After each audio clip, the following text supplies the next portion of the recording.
So, hello dear students and welcome to subject LPM 5.1. So, today we will learn about feed and fodder and its classification. So, feed, what is feed? We have already learned that whatever we give to the livestock for eating, they are called as feed. So, feed નો મતલબ શું કે આપણે લાઇવસ્ટોકને જે બી કંઈ વસ્તુ ખાવા આપીએ એને એનું ફીડ કહેવાય. હ્યુમન માટે આપણે ફૂડ કહીએ તો એનિમલમાં they are called as feed. So students, આ સબ્જેક્ટનું થોડોક પાર્ટ આપણે ઓલરેડી આપણા ક્લાસમાં કવર કરી લીધો. So we will quickly recap it. So આપણે જાણ્યું હતું કે animals are of two types, ruminant and non ruminant. Ruminant animals એટલે animals which have complex stomach, or we can say 4 compartment in their stomach. Which are these compartment? These are rumen, reticulum, omasum and abomasum. તો ruminant animals કોને કહેવાય કે જેના સ્ટમકમાં 4 compartment આવેલા હોય અથવા તો કોમ્પ્લેક્સ સ્ટમક હોય તો એને ruminant કહેવાય. while non ruminant એટલે આપણે humans, birds, pigs etc. કે they have simple stomach. they do not have any compartment in their stomach.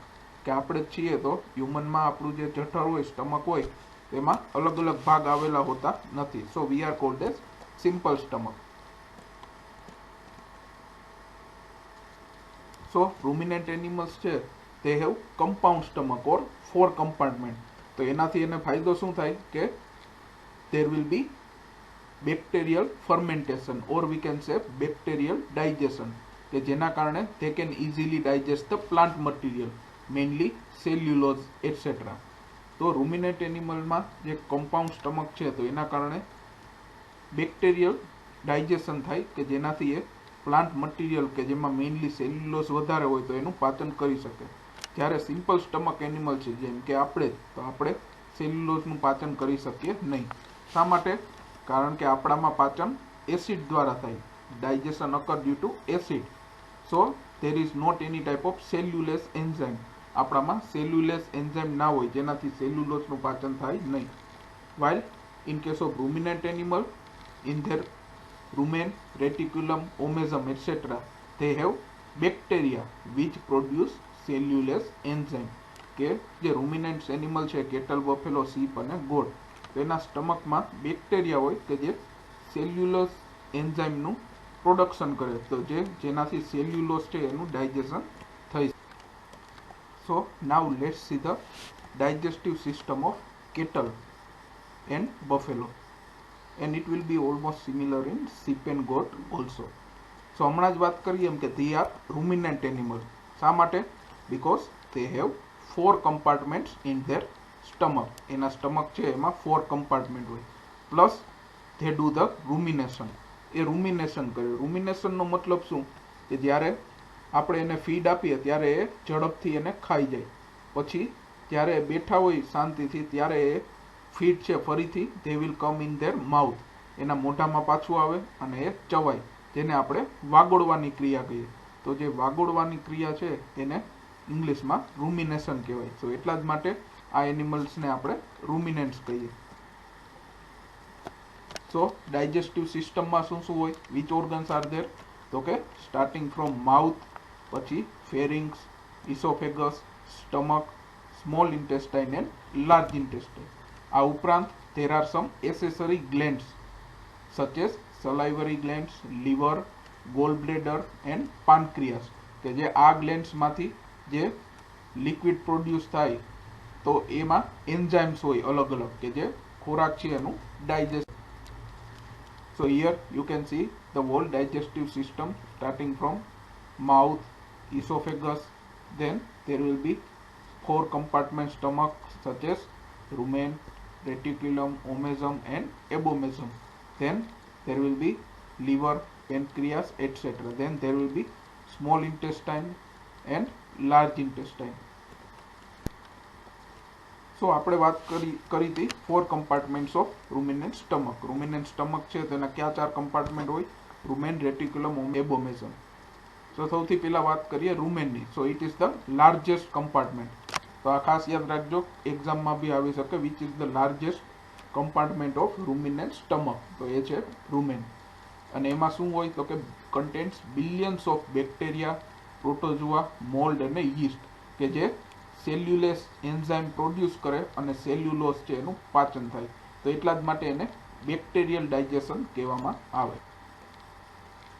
The micro organism live in a symbiotic manner. સિમ્બાયોટિકનો મતલબ શું થાય કે બંનેને ફાયદો થાય. તો કે કેટલ છે તો એને શું ફાયદો થાય તો કે સેલ્યુલોસનું પાચન થાય, અને સામે બેક્ટેરિયાને શું ફાયદો થાય, they will have proper nutrients and space for living, કે એને રહેવા માટે જગ્યા, અને જે ફીડ ગાય કે ભેંસ ખાય તો એમાંથી એને જીવવા માટે પૂરતું ન્યુટ્રિયન્ટ્સ મળી રહે. The rumen micro organisms are adapted enough that cattle can digest a large variety of feed such as grass, hay, grains, silage, etc. કે આ જે કમ્પાર્ટમેન્ટો આવેલા છે અને જે કમ્પાર્ટમેન્ટમાં બેક્ટેરિયા છે તો એના જ કારણે કેટલ, બફેલો, શીપ, ગેટ અને ગોટ છે એ જુદા જુદા પ્લાન્ટ મટીરિયલ ખાઈ શકે આરામથી. જેમ કે હ્યુમન છે તો આપણે ખાલી મકાઈ હોય તો મકાઈના દાણા ખાઈ શકીએ, મકાઈનો છોડ ખાઈ શકીએ નહીં. શા માટે? કારણ કે એમાં સેલ્યુલોઝ હોય અને એ આપણામાં પાચન થાય નહીં. જ્યારે કેટલ, બફેલો છે એ મકાઈની સાથે એનો છોડ બી આખો ખાઈ શકે. શા માટે? કારણ કે એમાં બેક્ટેરિયા હોય એના સ્ટમકમાં કે જે સેલ્યુલેસ એન્ઝાઇમ પ્રોડ્યુસ કરે, કે જે મકાઈના છોડમાં જે સેલ્યુલોઝ હોય એનું પાચન કરી શકે. સો આપણે ઇન્ટરનલ વ્યૂ જોઈએ રૂમેનનો, તો rumen papillae appeared like Turkish towel appearance. તો આ બી ખાસ યાદ રાખજો કે રૂમેન કેના જેવું દેખાય અંદરથી તો કે ટર્કીશ ટાવેલ જેવું, ટુવાલ હોય એના જેવું જોવા મળે. શા માટે? Because there internal surface they have papillae. Papillae એટલે કે નાના નાના પ્રોજેક્શન્સ. એ પ્રોજેક્શન્સ હોય એના કારણે એ ટુવાલ જેવું આપણે. ત્યારબાદ રૂમેન પછી બીજું આવે રેટિક્યુલમ. તો રેટિક્યુલમ ઇઝ હનીકોમ્બ લાઇક. મધમાખીનો જે મધપૂડો હોય એ શેપનું આખું તમને જોવા મળશે. Is a compartment of stomach that involve with rumination. તો રેટિક્યુલમનું મેઇન કામ શું છે કે it also act as a trap for foreign object ingested by cow. કે જે આપણે કાવ, કેટલ, બફેલોને જે ફીડ આપીએ તો નોર્મલી ઘણી વખત એમાં સ્ટોન્સ અથવા તો ખીલીઓ નાની નાની કે લોખંડના કટકા કે કંઈ જતું રહ્યું હોય તો એ બધું રેટિક્યુલમ છે એમાં ફિલ્ટર થઈ જાય, રેટિક્યુલમમાં પડ્યું રહે, અને બાકીનો જે સારો ખોરાક છે એ જ આગળ ડાયજેસ્ટિવ સિસ્ટમમાં જશે. ત્યારબાદ થર્ડ કમ્પાર્ટમેન્ટ ઇઝ ઓમેઝમ. તો ઓમેઝમ આપણે જોઈએ તો કેવું લાગે તો કે ધ બુક લાઇક અથવા તો લીફ લાઇક ફોલ્ડ. પાંદડાનો આપણે કોઈ જથ્થો બનાવીએ અથવા તો જે બુક હોય તો બુકના તમે સાઈડમાંથી જુઓ તો એના પેજીસ કઈ રીતે જોવા મળે તો એવું તમને સ્ટ્રક્ચર જોવા મળશે ઓમેઝમ. તો ઓમેઝમનું ફંક્શન શું છે તો કે it function as gateway for abomasum. કે જે એબોમેઝમની પહેલા ફૂડ આવશે ઓમેઝમમાં. તો સૌથી પહેલા ફૂડ ક્યાં જાય? રૂમેનમાં. ત્યાંથી જાય રેટિક્યુલમમાં, ત્યાંથી આવે ઓમેઝમમાં, અને ત્યારબાદ આવે એબોમેઝમમાં. તો ઓમેઝમનું કામ શું છે તો કે it will allow only the fine particles and fluid to be pass through abomasum. એટલે કે ફીડના જે નાના નાના પાર્ટિકલ્સ હશે અને ફ્લુઇડ હશે એને જ એ એબોમેઝમમાં જવા દેશે. બાકીનું જે કોર્સ મટીરિયલ હશે ઓમેઝમમાં પડ્યું રહેશે, ત્યાં એનું ગ્રાઇન્ડિંગ થાય, તે નાના ટુકડા થાય ને પછી જ તે આગળ જશે. Though the complete function of this compartment is unknown. It does aids in water resorption and recycling of buffer for saliva. આનું જે મેઇન કામ છે એ ઇટ ઇઝ અનનોન, પણ મોસ્ટલી એનું કામ શું છે? એક તો કે જે ખાલી ફાઇન પાર્ટિકલ્સ હોય એને જ આગળ એબોમેઝમમાં જવા દે, અને બીજું કામ તો કે વોટર રિસોર્પ્શનનું, એટલે કે જે પાણી હોય એનું શોષણ કરે ફીડમાંથી. તો omasum may also absorb some volatile fatty acid. Volatile fatty acid એટલે કે ફેટ છે એ ફેટી એસિડનું બનેલું હોય. કોઈ બી ફેટ હોય એ ફેટી એસિડનું, તો એને કહેવાય વોલેટાઇલ ફેટી. અને લાસ્ટ કમ્પાર્ટમેન્ટ ઇટ ઇઝ એબોમેઝમ. તો એબોમેઝમને ટ્રુ સ્ટમક બી કહેવામાં આવે. તો આ બી ખાસ યાદ રાખજો, the compartment which is known as true stomach, તો ઇટ ઇઝ એબોમેઝમ. શા માટે એને ટ્રુ સ્ટમક કહેવાય? કારણ કે અત્યાર સુધી આપણે જોયું તો રૂમેન, રેટિક્યુલમ અને ઓમેઝમ, તો એમાં ડાયજેશન શેનાથી થાય? બેક્ટેરિયાથી. જ્યારે એબોમેઝમમાં જુદા જુદા એસિડ, મેઇનલી હાઇડ્રોક્લોરિક એસિડ એ પ્રોડ્યુસ થાય અને ખોરાકનું ડાયજેશન થાય. સેમ જેમ આપણા હ્યુમનમાં બી આપણા જઠરમાં ખોરાકનું પાચન શેનાથી થાય તો કે એન્ઝાઇમ અને હાઇડ્રોક્લોરિક એસિડથી, જે એસિડ પ્રોડ્યુસ થાય એના દ્વારા. તો એટલા જ માટે એબોમેઝમ છે એને શું કહેવામાં આવે? True stomach. So it function much like human stomach, producing acid and some enzymes to start protein. So અત્યાર લગી આપણે જોયું કે માઉથ, ઇસોફેગસ, પછી સ્ટમકના 4 કમ્પાર્ટમેન્ટ. ત્યાર પછી શું આવે? સ્મોલ ઇન્ટેસ્ટાઇન અને લાર્જ ઇન્ટેસ્ટાઇન. તો આ બંને ઇન્ટેસ્ટાઇનના જે આખું ઇન્ટેસ્ટાઇન છે એના 3 પાર્ટ હોય. ક્યાં હોય? તો કે સ્મોલ ઇન્ટેસ્ટાઇનમાં 3 પાર્ટ્સ ક્યાં છે? તો કે ડિયોડિનમ, જેજોનમ અને ઇલિયમ. જ્યારે લાર્જ ઇન્ટેસ્ટાઇનના ક્યાં છે? તો કે સિકમ, કોલોન અને રેક્ટમ. તો આપણે જોયું કે digestive system cattle, buffalo, sheep, goat અથવા તો રૂમિનેન્ટ એનિમલ્સ જેટલા બી છે એમાં કેવી હોય. હવે આપણે વાત કરીએ લાઇવસ્ટોક ફીડની. તો હમણાં જ વાત કરીએ એમ કે જે આપણે એનિમલ્સને આપીએ એને ફીડ કહીએ, આપણે જે પોતે ખાઈએ આપણે એને શું કહીએ? ફૂડ. તો પ્રાઇમરી ઓબ્જેક્ટ શું છે ટેકિંગ ફૂડ અથવા તો ફીડનો? તો કે satisfy hunger and provide nutrients to the cell of the body. આપણે ખોરાક શા માટે લઈએ? તો કે પહેલું તો ભૂખ સંતોષવા, અને બીજું કે જે ખોરાકમાં જે ન્યુટ્રિયન્ટ્સ હોય, તત્વો હોય, એ આપણા બોડીના બધા સેલ સુધી પહોંચે અને આપણું બોડી છે એ હેલ્ધી કામ કરે. તો ન્યુટ્રિયન્ટ્સ જે ટોટલ આપણે વાત કરી, ગમે તે ફીડ હોય, હ્યુમન કે લાઇવસ્ટોકનું, એમાં 6 જ ન્યુટ્રિયન્ટ્સ હોય. ક્યાં ક્યાં હોય? તો કે carbohydrate, protein, fat, vitamin, mineral અને વોટર. આ 6 હોય. તો આ 6 ન્યુટ્રિયન્ટ્સ 2 ભાગમાં વહેંચાયેલા છે, ઓર્ગેનિક અને ઇનઓર્ગેનિક. ઓર્ગેનિકમાં ક્યાં ક્યાં આવે? તો કે કાર્બોહાઈડ્રેટ, લિપિડ અને પ્રોટીન. શા માટે ઓર્ગેનિક? કારણ કે એના સ્ટ્રક્ચરમાં કાર્બન, હાઇડ્રોજન અને ઓક્સિજન હોય. જ્યારે ઇનઓર્ગેનિક ન્યુટ્રિયન્ટ્સ એટલે કે બધા મિનરલ, જેમ કે calcium, sodium, chloride, potassium, phosphorus, તો આ બધા ઇનઓર્ગેનિક કહેવાય. આ સિવાય વોટર અને વિટામિન્સ કે જે ઓર્ગેનિક કે ઇનઓર્ગેનિક ના કહી શકીએ પણ છતાં બી એ ન્યુટ્રિયન્ટ્સ છે. તો આ ખાસ યાદ રાખજો કે there are main 6 nutrients are there. Carbohydrate, protein, fat or also it is called as lipid, calcium, then vitamin, mineral and then function of food. Food શું કામ કરે? તો કે પહેલું maintenance of body and various productive process. તો આ બંને માટે આપણે ફૂડ જોઈએ. પહેલું તો બોડીને મેન્ટેન કરવા માટે અને બીજું વેરિયસ પ્રોડક્ટિવ પ્રોસેસ માટે.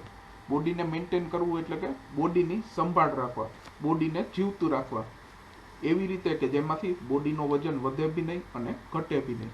તો એને કહેવાય મેન્ટેનન્સ. અને પ્રોડક્શન એટલે કે જેમ કે કેટલ છે તો એ દૂધ આપતું હોય તો એ એનું પ્રોડક્શન થયું. શીપ છે એ ઊન આપે તો એનું પ્રોડક્શન થયું. તો એ ગાય છે દૂધ આપશે તો જેટલું દૂધ આપશે તો એટલા એને વધારે ન્યુટ્રિયન્ટ્સ બી જોશે. So the food they function for 2 things, maintenance of body અને various productive.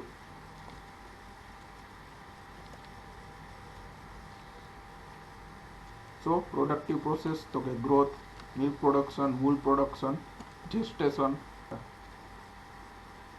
So the livestock they eat, they are called as feed. So feed નું ક્લાસિફિકેશન હમણાં આપણે જોશું તો એમાં મેઇન 4 ટાઈપ આવે: રફેજ, કોન્સન્ટ્રેટ, ફીડ એડિટિવ અને સપ્લિમેન્ટ. પણ મેઇનલી જે મોસ્ટ ઇમ્પોર્ટન્ટ છે એ 2 છે, રફેજ અને કોન્સન્ટ્રેટ. તો બંનેની ડેફિનેશન યાદ રાખવી બી એકદમ ઇઝી છે. તો પેલું આપણે જોઈએ રફેજ. રફેજ કોને કહેવાય? તો કે the feed that have high fibre, more than 18% crude fibre and less than 60% total digestible nutrients. તો they are called as roughage. તો આ બી આપણે વાત કરી હતી કે ક્રૂડ ફાઈબર એટલે કે સેલ્યુલોસ, હેમિસેલ્યુલોઝ અને લિગ્નિન, એ ત્રણેયને કમ્બાઇન્ડલી શું કહેવામાં આવે? તો કે ક્રૂડ ફાઈબર. જનરલી એની ડાયજેસ્ટિબિલિટી અથવા તો પાચ્યતા આપણે કહીએ ઓછી હોય. એટલે કે જેટલું એનિમલ આ બધું ખાય એના કરતાં એ 50% જેટલું જ પાચન થાય, બાકીનું એના ડંગમાં નીકળી જાય. અને TDN એટલે કે ટોટલ ડાયજેસ્ટિબલ ન્યુટ્રિયન્ટ્સ. સપોઝ કે આપણે કોઈ એનિમલને ફીડ આપ્યું તો એમાં 100 ગ્રામ ટોટલ ન્યુટ્રિયન્ટ્સ હતા. ટોટલ એટલે બધું ભેગું, carbohydrate, protein, fat, vitamin, mineral etcetera.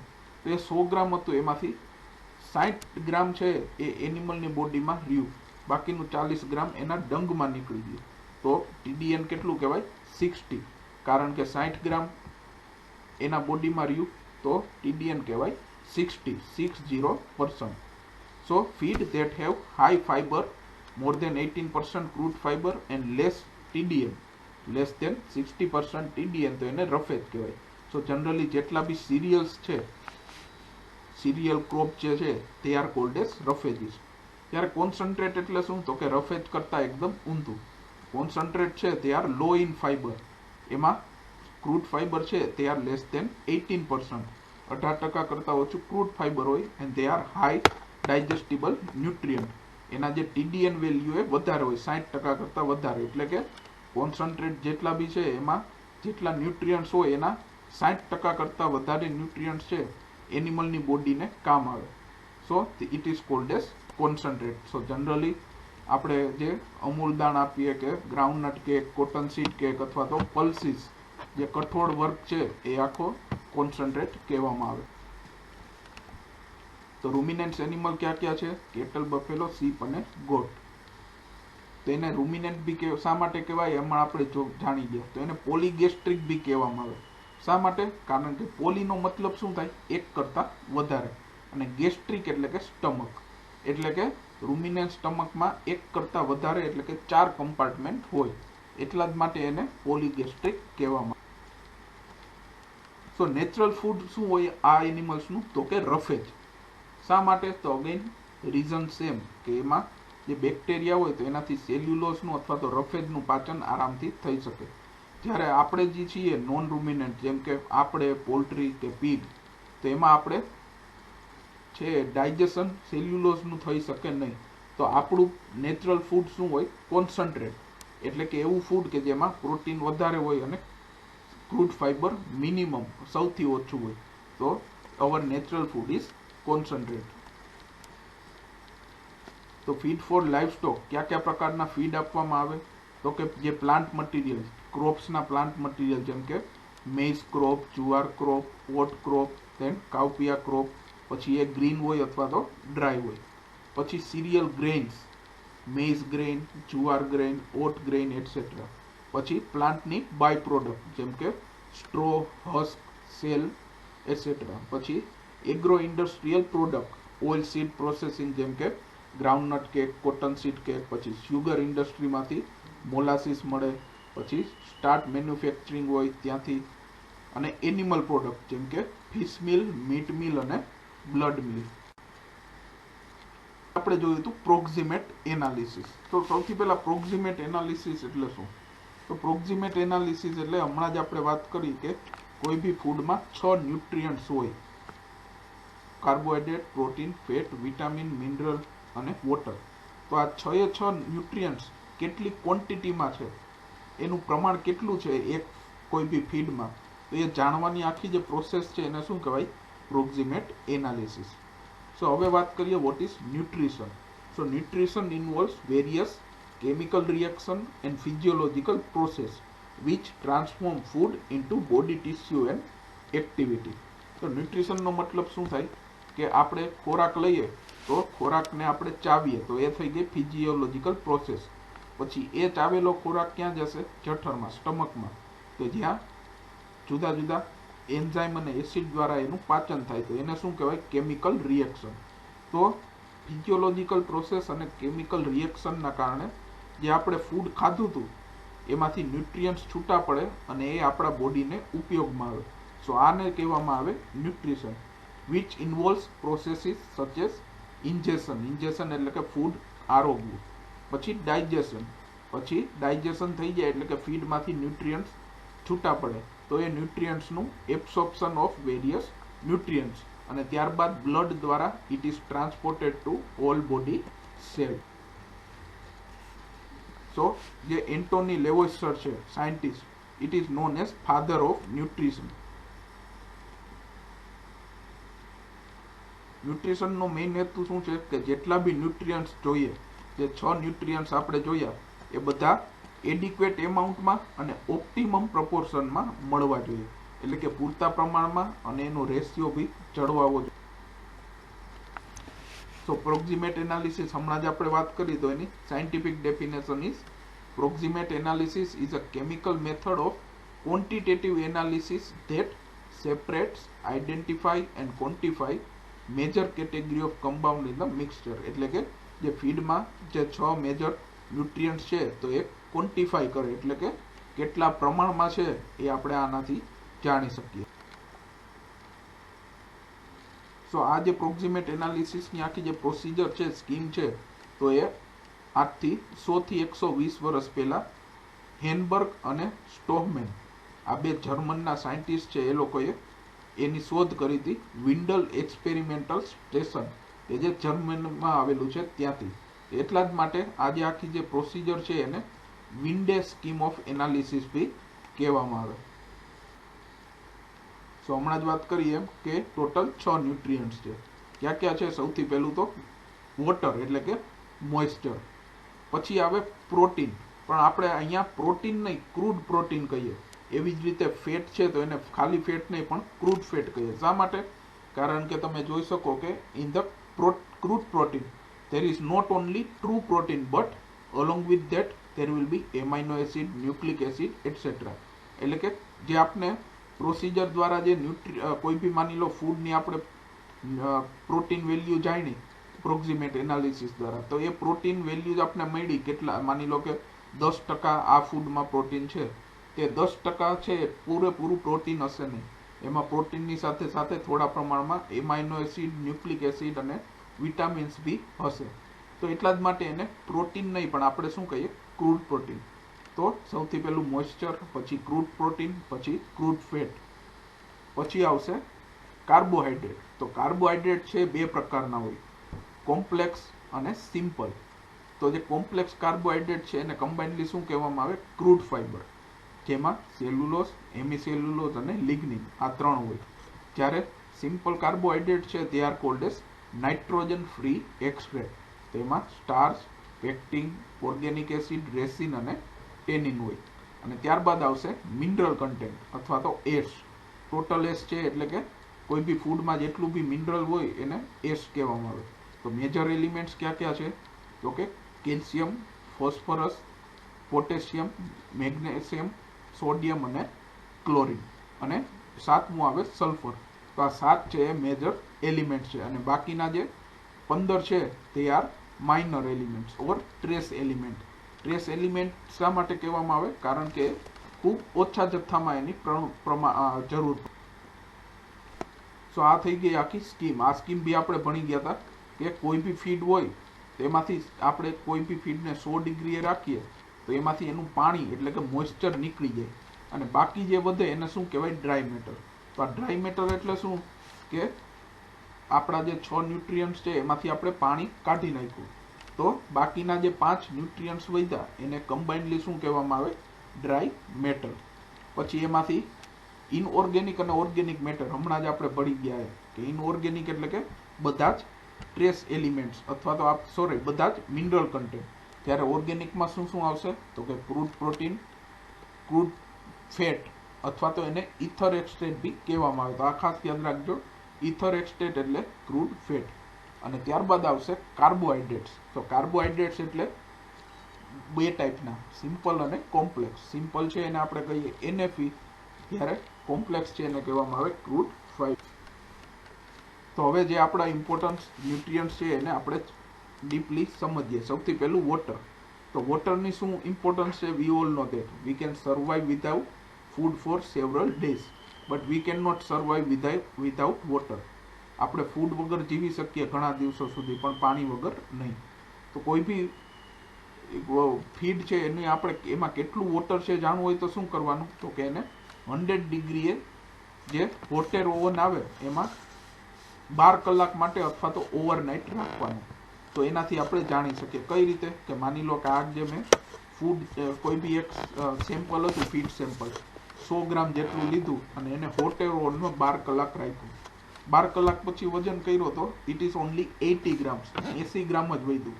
તો 20 ગ્રામ જેટલું એમાં ઘટાડો આવ્યો. તો આ 20 ગ્રામ જેટલું ઘટ્યું એ શું હતું? Water content. તો આપણે કહેવાય કે આ ફીડ છે તેમાં વોટર કેટલું છે 20%, 20% પાણી છે. સો જનરલી જેટલા બી ગ્રીન ફોડર છે એમાં તમને 80% જેટલું વોટર જોવા મળશે. લીલી મકાઈ હોય કે લીલી જુવાર હોય તો એમાં 80% જેટલું વોટર હોય. ગ્રીન ગ્રાસ છે તો એમાં 75%. પછી જે થીક સ્ટેમ્ડ ક્રોપ છે જેમ કે મકાઈ, જુવાર, તેમાં 70% જેટલું વોટર હોય. પછી હે છે એમાં 12 to 14% હોય. હે કોને કહેવાય એ આપણે આગલા ચેપ્ટરમાં ભણશું કે કઈ રીતે હે બને. પછી સ્ટ્રો છે એમાં લેસ ધેન 10%. તો સ્ટ્રો કોને કહેવાય? It is a by product of cereal crop. Suppose જે મકાઈ છે તો મકાઈના છોડમાંથી મકાઈ કાઢી લ્યો અને ત્યારબાદ જે ખાલી એનો છોડ વધે તો એને સ્ટ્રો કહેવાય. તો જનરલી એ સ્ટ્રોને આપણે સૂકવી દઈએ તો એટલા જ માટે એનામાં કેટલું હોય પર્સન્ટેજ મોઇસ્ચર? તો કે લેસ ધેન 10. અને કોન્સન્ટ્રેટ જેટલા બી છે જેમ કે ગ્રેન્સ હોય કે પછી પલ્સીસ હોય અથવા તો ઓઇલ કેક્સ હોય તો એમાં 10% જેટલું મોઇસ્ચર હોય. પછી ક્રૂડ ફાઈબર, હમણાં જ આપણે વાત કરી. ક્રૂડ ફાઈબર એટલે કોમ્પ્લેક્સ કાર્બોહાઈડ્રેટ. એ ટોટલ 3 છે. ક્યાં? સેલ્યુલોઝ, સેમી સેલ્યુલોઝ અને લિગ્નિન. Lignin is grouped together with cellulose and hemicellulose. All three are closely associated their occurrence in wall of plant cell. આ ત્રણેય ભેગા મળીને જનરલી જે પ્લાન્ટ હોય તો એની પ્લાન્ટની સેલ વોલ બનાવે. જનરલી એનિમલ્સ એન્ડ હ્યુમન્સમાં આપણા જે સેલ્સ છે એમાં સેલ વોલ ના હોય, બટ પ્લાન્ટ્સ છે તો એના સેલમાં સેલ વોલ હોય. એ શેની બનેલી હોય?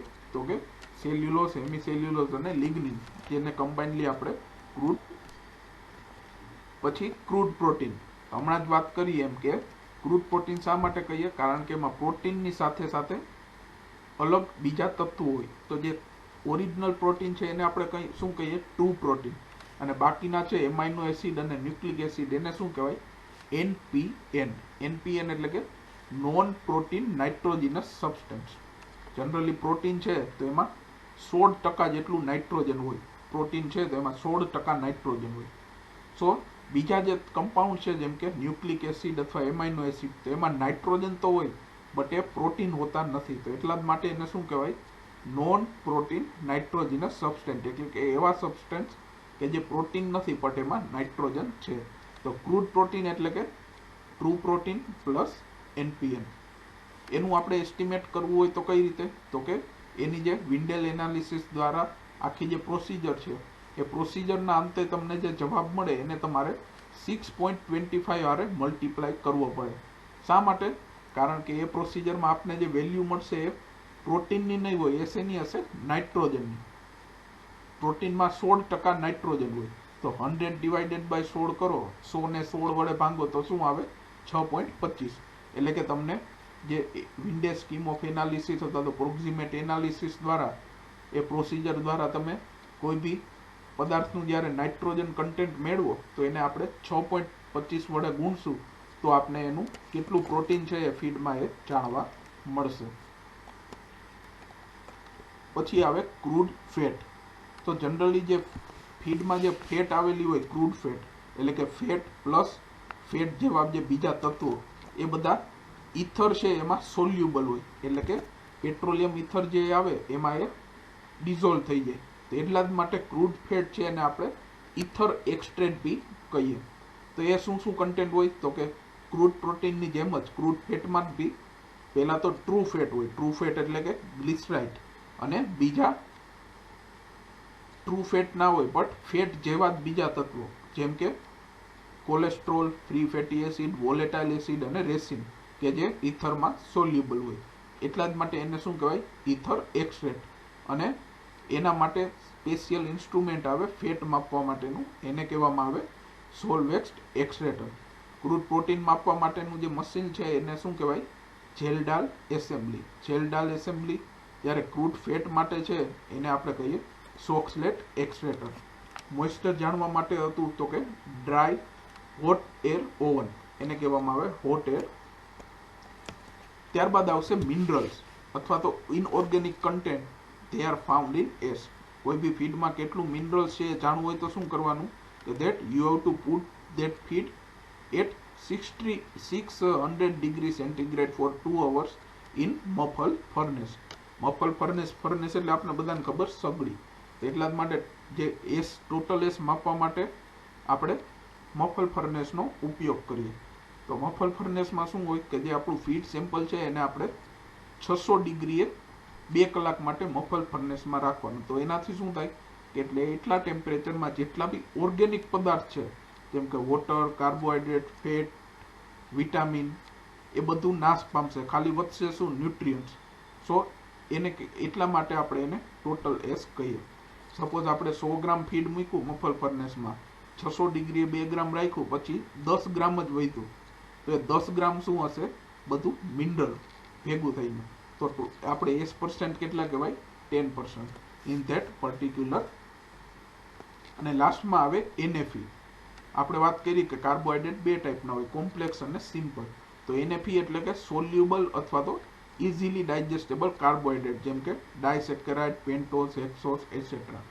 બટ જનરલી જે આપણી જે સ્કીમ છે પ્રોક્સિમેટ એનાલિસિસની, તેમાં NFE ગોતવા માટેની કોઈ પ્રોસિજર નથી. તો એટલા NFE ગણવા તમારે શું કરવાનું કે તમારે બાકીના જે 5 છે, વોટર અથવા તો moisture, crude protein, crude fat, then crude fibre અને ટોટલ એસ, આ પાંચેય તત્વો પહેલા ફીડમાં કેટલા છે એ શોધવા પડે. પછી એ પાંચેયનો જેટલું તમને % મળે એનો સરવાળો કરી અને you have to minus it from 100. એને તમારે 100 માંથી બાદ કરવાના. સો જે તમને વેલ્યુ મળશે ઇટ ઇઝ NFE. ત્યારબાદ આપણે કેટલીક ટર્મિનોલોજી જોઈતી આને રિલેટેડ. સૌથી પહેલી ફોરેજ. તો ફોરેજ એટલે કે પ્લાન્ટ્સ અથવા તો પ્લાન્ટના પાર્ટ્સ, જે ગ્રેઇન્સ વગરના જે પ્લાન્ટ્સના પાર્ટ હોય, જેમ કે માની લો વીટનો છોડ હોય તો એમાંથી આપણે વીટ કાઢી લઈએ અને બાકીનો જે પાર્ટ વધે એને ફોરેજ બી કહેવાય અથવા તો એને ફોડર બી કહેવાય. ત્યારબાદ રફેજ જોયું. ધેન કોન્સન્ટ્રેટ એટલે શું, પછી TDN એટલે શું, તો TDN is a major of energy value in feed stock. પછી હે એટલે શું, હે એટલે આખું આપણે ડિટેલમાં આવતા ચેપ્ટરમાં ભણશું. પણ આમ વાત કરીએ તો hay it is very simple product. Hay is product obtained by drying fodder in sun or in artificially. તો હે કોને કહેવાય, તો સામાન્ય રીતે જે સપોઝ મકાઈનો છોડ છે તેમાંથી એને આપણે કાપીએ, જ્યારે લીલો હોય ત્યારે એમાં બહુ પાણી હોય, તો એને આપણે સનમાં ડ્રાય કરશું. ક્યાં સુધી, તો કે એમાં ખાલી 12 થી 14% જ પાણી વધે ત્યાં સુધી. તો એ જે આપણે બનાવ્યું એને શું કહેવામાં આવે, હે અથવા તો મેઇઝ હે. જે content not more than 12 to 14% moisture. એમાં પાણીનું પ્રમાણ 12 થી 14% કરતાં વધારે ના હોય. પછી સ્ટ્રો કોને કહેવાય, હમણાં જ વાત કરી એમ કે it is a by product of cereals. Cereals છે એની બાય પ્રોડક્ટ. લેગ્યુમ્સની બાય પ્રોડક્ટ છે એને સ્ટ્રો અથવા તો ગોતાર, બંનેમાંથી કોઈ બી કહેવામાં આવે. સો એટલે શું, તો કે સપોઝ જુવારનો છોડ હોય એમાંથી આપણે જુવાર કાઢી લઈએ અને બાકીનો જે છોડ વધે એને એની સ્ટ્રો. પછી ફોડર એટલે aerial part with ear, husk and head, they are called as. પછી આવે સ્ટોવર એટલે શું, તો કે aerial part without ear, husk or head. એટલે કે સપોઝ મકાઈનો છોડ હોય તો મકાઈના છોડમાંથી તમે એના મકાઈના ડોડા કાઢી લ્યો, પછી એના પાંદડા કાઢી લો, પછી ખાલી જે ડુંડી વધે એને કહેવામાં આવે સ્ટોવર. પછી આવશે બગાસ. તો આપણે બધાએ આ જોઈ જ હશે. It is a fibrous material left over in sugar factories after extraction of oil juice from the sugar cane. એટલે કે શેરડીમાંથી આપણે જે રસ કાઢી લઈએ પછી જે છોતા વધે એને કહેવામાં. હવે આપણે 3 ડેફિનેશન ભણશું, હલ, હસ્ક અને શેલ. તો હલ કોને કહેવાય, તો કે આઉટર કવરિંગ ઓફ બીન્સ. જેમ કે કોટન સીડ છે તો કોટન સીડની આઉટર કવરિંગ હોય, અથવા તો જે પીસ છે તો પીસની જે આઉટર કવરિંગ છે જે સોફ્ટ હોય એકદમ, એને કહેવામાં આવે. સો ત્યારબાદ આવશે હસ્ક. તો હસ્ક કોને કહેવાય, તો કે dry outer covering of grains. જેમ કે વીટ અને ચોખા છે તો એને એના દાણાની ફરતે જે ફોતરી હોય હાર્ડ, એને કહેવામાં આવે. અને ત્યારબાદ આવશે shell. So it is a hard outer covering of nut. આપણે ખ્યાલ જ છે તો મગફળીના જે ફોફા હોય એને શું કહેવાય. સો હવે વાત કરીએ આપણે આપણા એકચ્યુઅલ ટોપિકની. It is a classification of feed. હમણાં જ વાત કરીએ એમ કે ફીડના મેઇનલી ચાર છે એ ક્લાસ આવે. ક્યાં ક્યાં? તો કે રફેજ, કોન્સન્ટ્રેટ, ફીડ સપ્લિમેન્ટ અને ફીડ. તો સૌથી પહેલા આપણે વાત કરશું ફર્સ્ટ ક્લાસની. It is રફેજીસ. રફેજ કોને કહેવાય આપણે જાણી લીધું, કે જેમાં 18% કરતાં વધારે ક્રૂડ ફાઇબર હોય and have less than 60% TDN. તો રફેજમાં બી અલગ અલગ ક્લાસીસ આવશે, સબ ક્લાસ આવશે. ક્યુ? તો કે સૌથી પહેલું આવશે ગ્રીન રફેજ. ગ્રીન એટલે કે લીલું, કે જેમાં they have more than 60% moisture, કે જેમાં પાણીનું પ્રમાણ છે 60% કરતાં વધારે હોય. જેમ કે આપણે ખેતરમાં લીલો ચારો જે બી ઊભો હોય, મકાઈનો કે જુવારનો, તો એને કહેવાય green roughage. It may be pasture, cultivated fodder, crops, root crops, soilage or silage, etc. Cultivated fodder harvested and fed to the animal. When green or succulent, it is known as soilage. તો આ બી definition તમને આવી શકે કે સોઇલેજ એટલે શું? તો કે સોઇલેજ એટલે કે જે લીલો ચારો ખેતરમાં ઊભો હોય એને તમે કટ કરી અને ડાયરેક્ટ એનિમલને ખાવા માટે આપી દો, તો એને કહેવામાં આવે સોઇલેજ. સો આપણે વાત કરી સકલન્ટ અથવા તો ગ્રીન રફેજીસની. તો ગ્રીન રફેજીસમાં શું શું આવે? તો પેલું પાસ્ચર. તો પાસ્ચર એટલે શું? તો word પાસ્ચર refers to land on which different types of edible grasses or other plants grow or are grown for grazing livestock. એટલે કે સામાન્ય રીતે કહીએ તો ગૌચરની જગ્યા, કે જ્યાં લાઇવસ્ટોકના ગ્રેઝિંગ માટે ઘાસને કાં તો ઉગાડવામાં આવે અને અથવા તો એ પોતાની રીતે ઉગે, તો એને કહેવાય પાસ્ચર. પાસ્ચરના બે ટાઈપ્સ હોય, પરમેનન્ટ અને ટેમ્પરરી. પરમેનન્ટ પાસ્ચર એટલે શું? Those are covered with perennial or self seeding species of plants. એટલે કે એવા જગ્યા કે જ્યાં લાંબા સમય સુધી લાઇવસ્ટોક માટે જ ત્યાં ફીડ છે ઉગે, તો એને કહેવાય પરમેનન્ટ પાસ્ચર.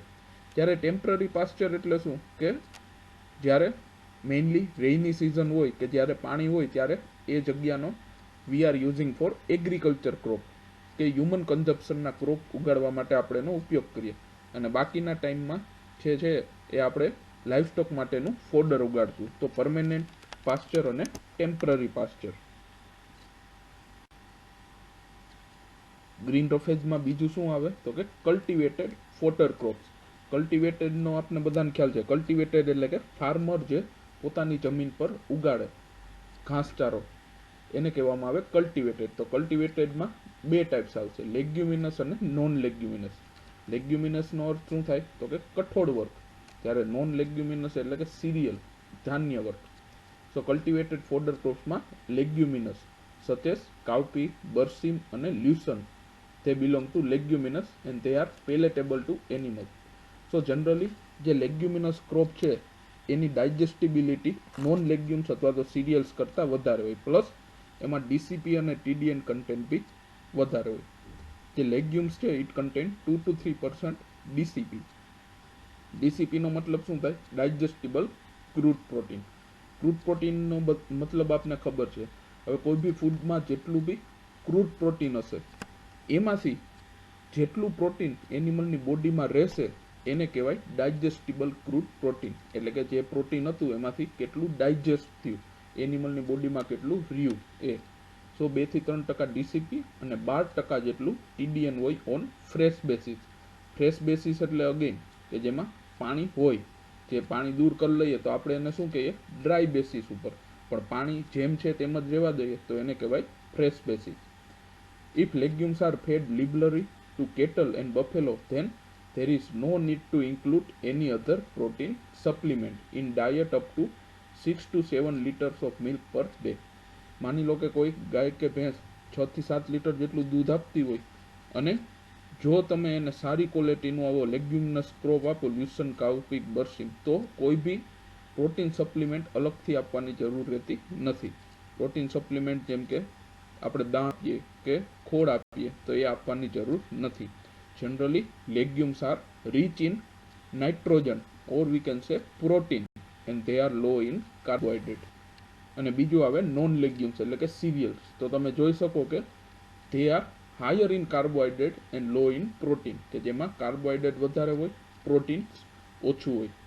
તો એ લેગ્યુમ્સ કરતાં ઊંધું આવે. લેગ્યુમ્સમાં પ્રોટીન વધારે હોય, કાર્બોહાઈડ્રેટ ઓછું, જ્યારે અહીંયા નોન લેગ્યુમ્સમાં કાર્બોહાઈડ્રેટ વધારે હોય, પ્રોટીન ઓછું. તમે જોઈ શકો કે ડીસીપી ઇઝ ઓનલી 0.5 to 1% અને TDN is 11 to 15%. They includes cereal crops, cultivated grasses and indigenous grasses. Examples are maize fodder, jowar fodder, bajra fodder or oat fodder. સો અત્યાર લગી આપણે જોયું કે સકલન્ટ અથવા તો ગ્રીન રફેજમાં શું શું આવે, તો કે પહેલું પાસ્ચર, પછી કલ્ટિવેટેડ ક્રોપ્સ, પછી આવશે ટ્રી લીવ્સ અથવા તો top feed. Tree leaves are usually fairly good source of nutrients and may serve as potential feed resource where feed and fodder are in shortage. એટલે કે એવી જગ્યા જનરલી રેતાળ પ્રદેશ કે જ્યાં વરસાદ કે ઓછું પડતું હોય અને ગ્રીન ફોડર ઓછું મળે, તો ત્યારે તમે અલગ અલગ જે ટ્રીઝ છે એના ટ્રી લીવ્સ, એના પાંદડા બી આપણે એને ખવડાવી શકીએ. તો એવા ટ્રી ક્યાં ક્યાં છે, તો કે બબુલ, લ્યુસેનિયા, મલબારી એન્ડ બનિયન. ત્યારબાદ આવશે રૂટ ક્રોપ્સ. રૂટ ક્રોપ્સ આપણે બધાને ખબર જ છે, સુગર બીટ, કેરટ, કે જેને આપણે ગુજરાતીમાં કંદમૂળ કહીએ. તો root crops are sometime may be used as alternate feed stuff during the scarcity period. સ્કેરસિટીનો મતલબ થાય અછત, એટલે કે અછત વખતે આપણે રૂટ ક્રોપ્સ એટલે કે કંદમૂળ બી ખવડાવીને એનિમલને આપણે જીવાડી શકીએ. તે content 0.5 to 1% of crude fibre. અને મોસ્ટ ઇમ્પોર્ટન્ટ ગ્રીન ફોડરમાં આવશે સાઇલેજ. સાઇલેજ અને હે કઈ રીતે બને આપણે નેક્સ્ટ ચેપ્ટરમાં ભણશું, પણ અત્યારે જોઈએ તો silage is an anaerobic fermented feed prepared from green fodder whenever the supply of green fodder is in plenty. તો જનરલી સાઇલેજ કઈ રીતે બનાવવામાં આવે કે જ્યારે ચોમાસા દરમિયાન કે શિયાળામાં જ્યારે પૂરતા પ્રમાણમાં ગ્રીન ફોડર હોય, તો ત્યારે આપણે એને પહેલાં ચોપિંગ કરી નાખીએ, એટલે કે નાના કટકા કરી નાખીએ, અને પછી એને આપણે જમીનમાં ખાડો કરીએ અને એમાં આ જે કટકા કરેલું ગ્રીન ફોડર છે એને ભરી દઈએ, અને પછી એ જે ખાડો છે એને આખો આપણે પેક કરી દઈએ એવી રીતે કે જેનાથી એમાં હવા કે કોઈ બી પ્રકારનું પાણી કે જઈ શકે નહીં. એટલે કન્ડિશન કેવી થાય, એનેરોબિક. એનેરોબિક એટલે કે ઓક્સિજન વગરની. તો એ કન્ડિશનમાં જે ગ્રીન ફોડર કટકા કરેલું હતું એનું ફર્મેન્ટેશન થાય. 2 થી 3 મહિના આપણે એને પેક રાખીએ, તો 2 થી 3 મહિના પછી જ્યારે આપણે ખોલશું તો એ જે પ્રોડક્ટ આપણે ચોપ કરેલું જે ગ્રીન ફોડર હતું એ સાઇલેજ બની ગયું હશે. So it possesses all the character of green fodder and they are very high nutritive value. તો અત્યારે ઘણી જગ્યાએ તમે જુઓ તો દેશી ભાષામાં આપણે એને અથાણું બી કહેવામાં આવે, તો ઘાસચારાનું અથાણું. તો અત્યારે જે બનાસ ડેરી છે એ લોકોએ બી સાઇલેજ વેચવાનું ચાલુ કર્યું છે. Fodder harvested when it is grown and preserved in the succulent form by anaerobic fermentation. એટલે કે જેવું આપણે લીલું ફોડર કટ કરીએ તો એમાં 60 થી 70% જે પાણી હશે અને બાકીનું 20 થી 30% શું હશે, 30 થી 40% શું હશે, તો કે ડ્રાય મેટર. તો એને એવી જ કન્ડિશનમાં 60 થી 70% જેટલું મોઇસ્ચર રહે એવી જ કન્ડિશનમાં કટ કરી આપણે ખાડામાં રાખી અને ખાડો કમ્પ્લીટ પેક કરી દઈએ, અને 2 થી 3 મહિના પછી એ ખાડાને આપણે ખોલીએ, સાઇલેજ બની ગયું હશે. તો હવે green maize makes the excellent silage. તો આ ક્વેશ્ચન બી ઘણીવાર પૂછાય છે, which is the best crop for silage making. So answer આવશે ગ્રીન મેઝ. તો અત્યાર સુધી આપણે જોયું રફેજમાં પેલો સબક્લાસ હતો ગ્રીન રફેજ એટલે કે સકલન્ટ, કે જેમાં આપણે જોયું કે pasture, cultivated crops, tree leaves, then root crops અને લાસ્ટમાં જોયું સાઇલેજ. હવે બીજો જે ક્લાસ છે રફેજીસનો એ છે ડ્રાય. ડ્રાય રફેજ કોને કહેવાય, કે જેમાં contents nearly only 8 to 12% moisture, કે જેમાં 8 થી 12% જેટલું જ મોઇસ્ચર હોય. તો એમાં બી પાસ્ચર આવે, હે આવે અથવા તો સ્ટ્રો આવે. સો પાસ્ચર જરૂરી નથી કે ગ્રીન જ હોય, પાસ્ચર છે એ ડ્રાય બી હોઈ શકે. When animal graze dry grasses of the land it is the dry pasture. માની લો કે અત્યારના સમયમાં જ જે ઉનાળો છે તો જે ગૌચરની જમીન ઉપર માની લો ઘાસચારો હશે તે સુકાઈ ગયો હશે, તો એને કહેવામાં આવે ડ્રાય પાસ્ચર. સો ડ્રાય ફોડરમાં સૌથી પહેલું આવશે હે. તો હે કઈ રીતે બને એ બી આપણે નેક્સ્ટ લેક્ચરમાં ભણશું. તો અત્યારે ખાલી એની બ્રીફ લઈ લઈએ તો leguminous crop harvested at pre flowering or half blooming stage in air dried to reduce the moisture content below 50% and preserved in form of hay. સો હે બનાવવું એ વેરી ઇઝી છે, કોઈ બી ખેડૂત બનાવી શકે. એમાં તમારે કોઈ મિકેનિઝમ કે કોઈ પ્રકારના કેમિકલની કે કોઈ જરૂર પડતી નથી. તો કઈ રીતે બને? તો મેઇનલી જે લેગ્યુમિનસ ક્રોપ હોય, લેગ્યુમિનસ ક્રોપ એટલે કે લ્યુસન કે બર્સિમ, એ જ્યારે 2/3 ફ્લાવરિંગ સ્ટેજે આવે ત્યારે એને કટ કરી નાખવામાં આવે. જ્યારે આપણે એને કટ કરશું ત્યારે કેવું હશે? ગ્રીન. તો એને આપણે પછી તડકામાં સૂકવશું. ક્યાં સુધી? કે એનું મોઇસ્ચર છે અરાઉન્ડ 70% હોય ત્યાંથી ખાલી 15% રહે ત્યાં સુધી. એટલે કે બાકીનું જે પાણી છે આપણે ઉડાડી દેશું, ખાલી 15% મોઇસ્ચર રહે ત્યાં સુધી આપણે એને સૂર્યપ્રકાશમાં ડ્રાય કરશું. And then it is preserve. જેવું એ ડ્રાય થઈ જાય 15% જેટલું જ મોઇસ્ચર રહે પછી આપણે એનું સ્ટોરેજ કરી દેશું, એટલે કે એ હે બની જશે. The moisture content of hay reduced to desirable level to check the enzymatic fermentation and fungal infestation during the storage. તો શું રીઝન છે શા માટે આપણે ગ્રીન ફોડર હતું તો એને 15% જેટલું જ મોઇસ્ચર રાખ્યું? કારણ કે આટલા મોઇસ્ચરે અથવા તો 15 કરતાં ઓછા મોઇસ્ચર હોય તો એમાં ફંગસનો અને બીજા કોઈ હાર્મફુલ બેક્ટેરિયાનો ગ્રોથ થશે નહીં. માની લો કે વધારે પડતું મોઇસ્ચર રહી ગયું હશે તો એમાં ફંગસનો ગ્રોથ થવાના ચાન્સીસ રહે. તો સવાલ એ આવે કે સાઇલેજમાં તો 60% મોઇસ્ચર હોય, પણ સાઇલેજમાં એનેરોબિક ફર્મેન્ટેશન થાય, એના કારણે એમાં ફંગસ ગ્રોથ થાય નહીં. પછી જેવી રીતે આપણે જોયું કે green maize is best crop for silage making, તો એવી જ રીતે lucerne it is the best crop for hay making. તો આ બી ખાસ યાદ રાખજો, લ્યુસન છે એ હે બનાવવા માટેનો બેસ્ટ ક્રોપ છે. શા માટે? because લ્યુસન is the best crop for hay making rather than berseem and cowpea due to their hollow and thick stem, where under non-leguminous category oat is best for hay preparation. So leguminous crop અને non legumes બંનેમાંથી તમે હે બનાવી શકો, પણ generally આપણે લેગ્યુમિનસ ક્રોપનો use કરીએ. તો લ્યુસન છે એ લેગ્યુમિનસ ક્રોપમાં બેસ્ટ છે હે મેકિંગ માટે, અને સિરિયલ અથવા તો નોન લેગ્યુમ્સ ક્રોપમાં oat it is best for hay preparation. Generally એ hay is more nutritive than straw. Straw છે એના કરતાં હે છે વધારે ન્યુટ્રિશન હોય એમાં. Then straw and stovers. તો સ્ટ્રો એટલે શું હમણાં આપણે સમજી જ ગયા કે straw means the crop residues left after harvesting the main crop. It is known as straw અથવા તો સ્ટોવર. તો સ્ટ્રો કે સ્ટોવર કોને કહેવાય? તો કે જે મેઇન ક્રોપ હોય, મેઇનલી સિરિયલ્સ, એના આપણે ગ્રેન્સ કાઢી લઈએ અને પછી જે છોડ વધે એને સ્ટ્રો કહેવાય. They are deficient in protein, vitamin, mineral and energy due to its high root fibre, low TDN and high degree of lignification. Strategic nutrient supplement is pre-required with straw feeding. Straw છે તો એમાં route fibre high હોય, એની ડાયજેસ્ટિબિલિટી ઓછી હોય, protein બી ઓછું હોય. તો એના જ માટે જ્યારે તમે ખાલી સ્ટ્રો ફીડિંગ કરાવતા હોય તો તમારે સાથે સાથે પ્રોટીન સપ્લિમેન્ટ, દાણ છે, ખોળ છે, એ બધું વિટામિન મિક્સચર અને મિનરલ મિક્સચરે આપવું. સો જનરલી આપણે વાત કરીએ કે ગ્રીન અને ડ્રાય રફેજની, તો ગ્રીન રફેજ છે are superior than dry roughage. Dry roughage કરતાં ગ્રીન રફેજ છે એ સુપિરિયર છે. શા માટે?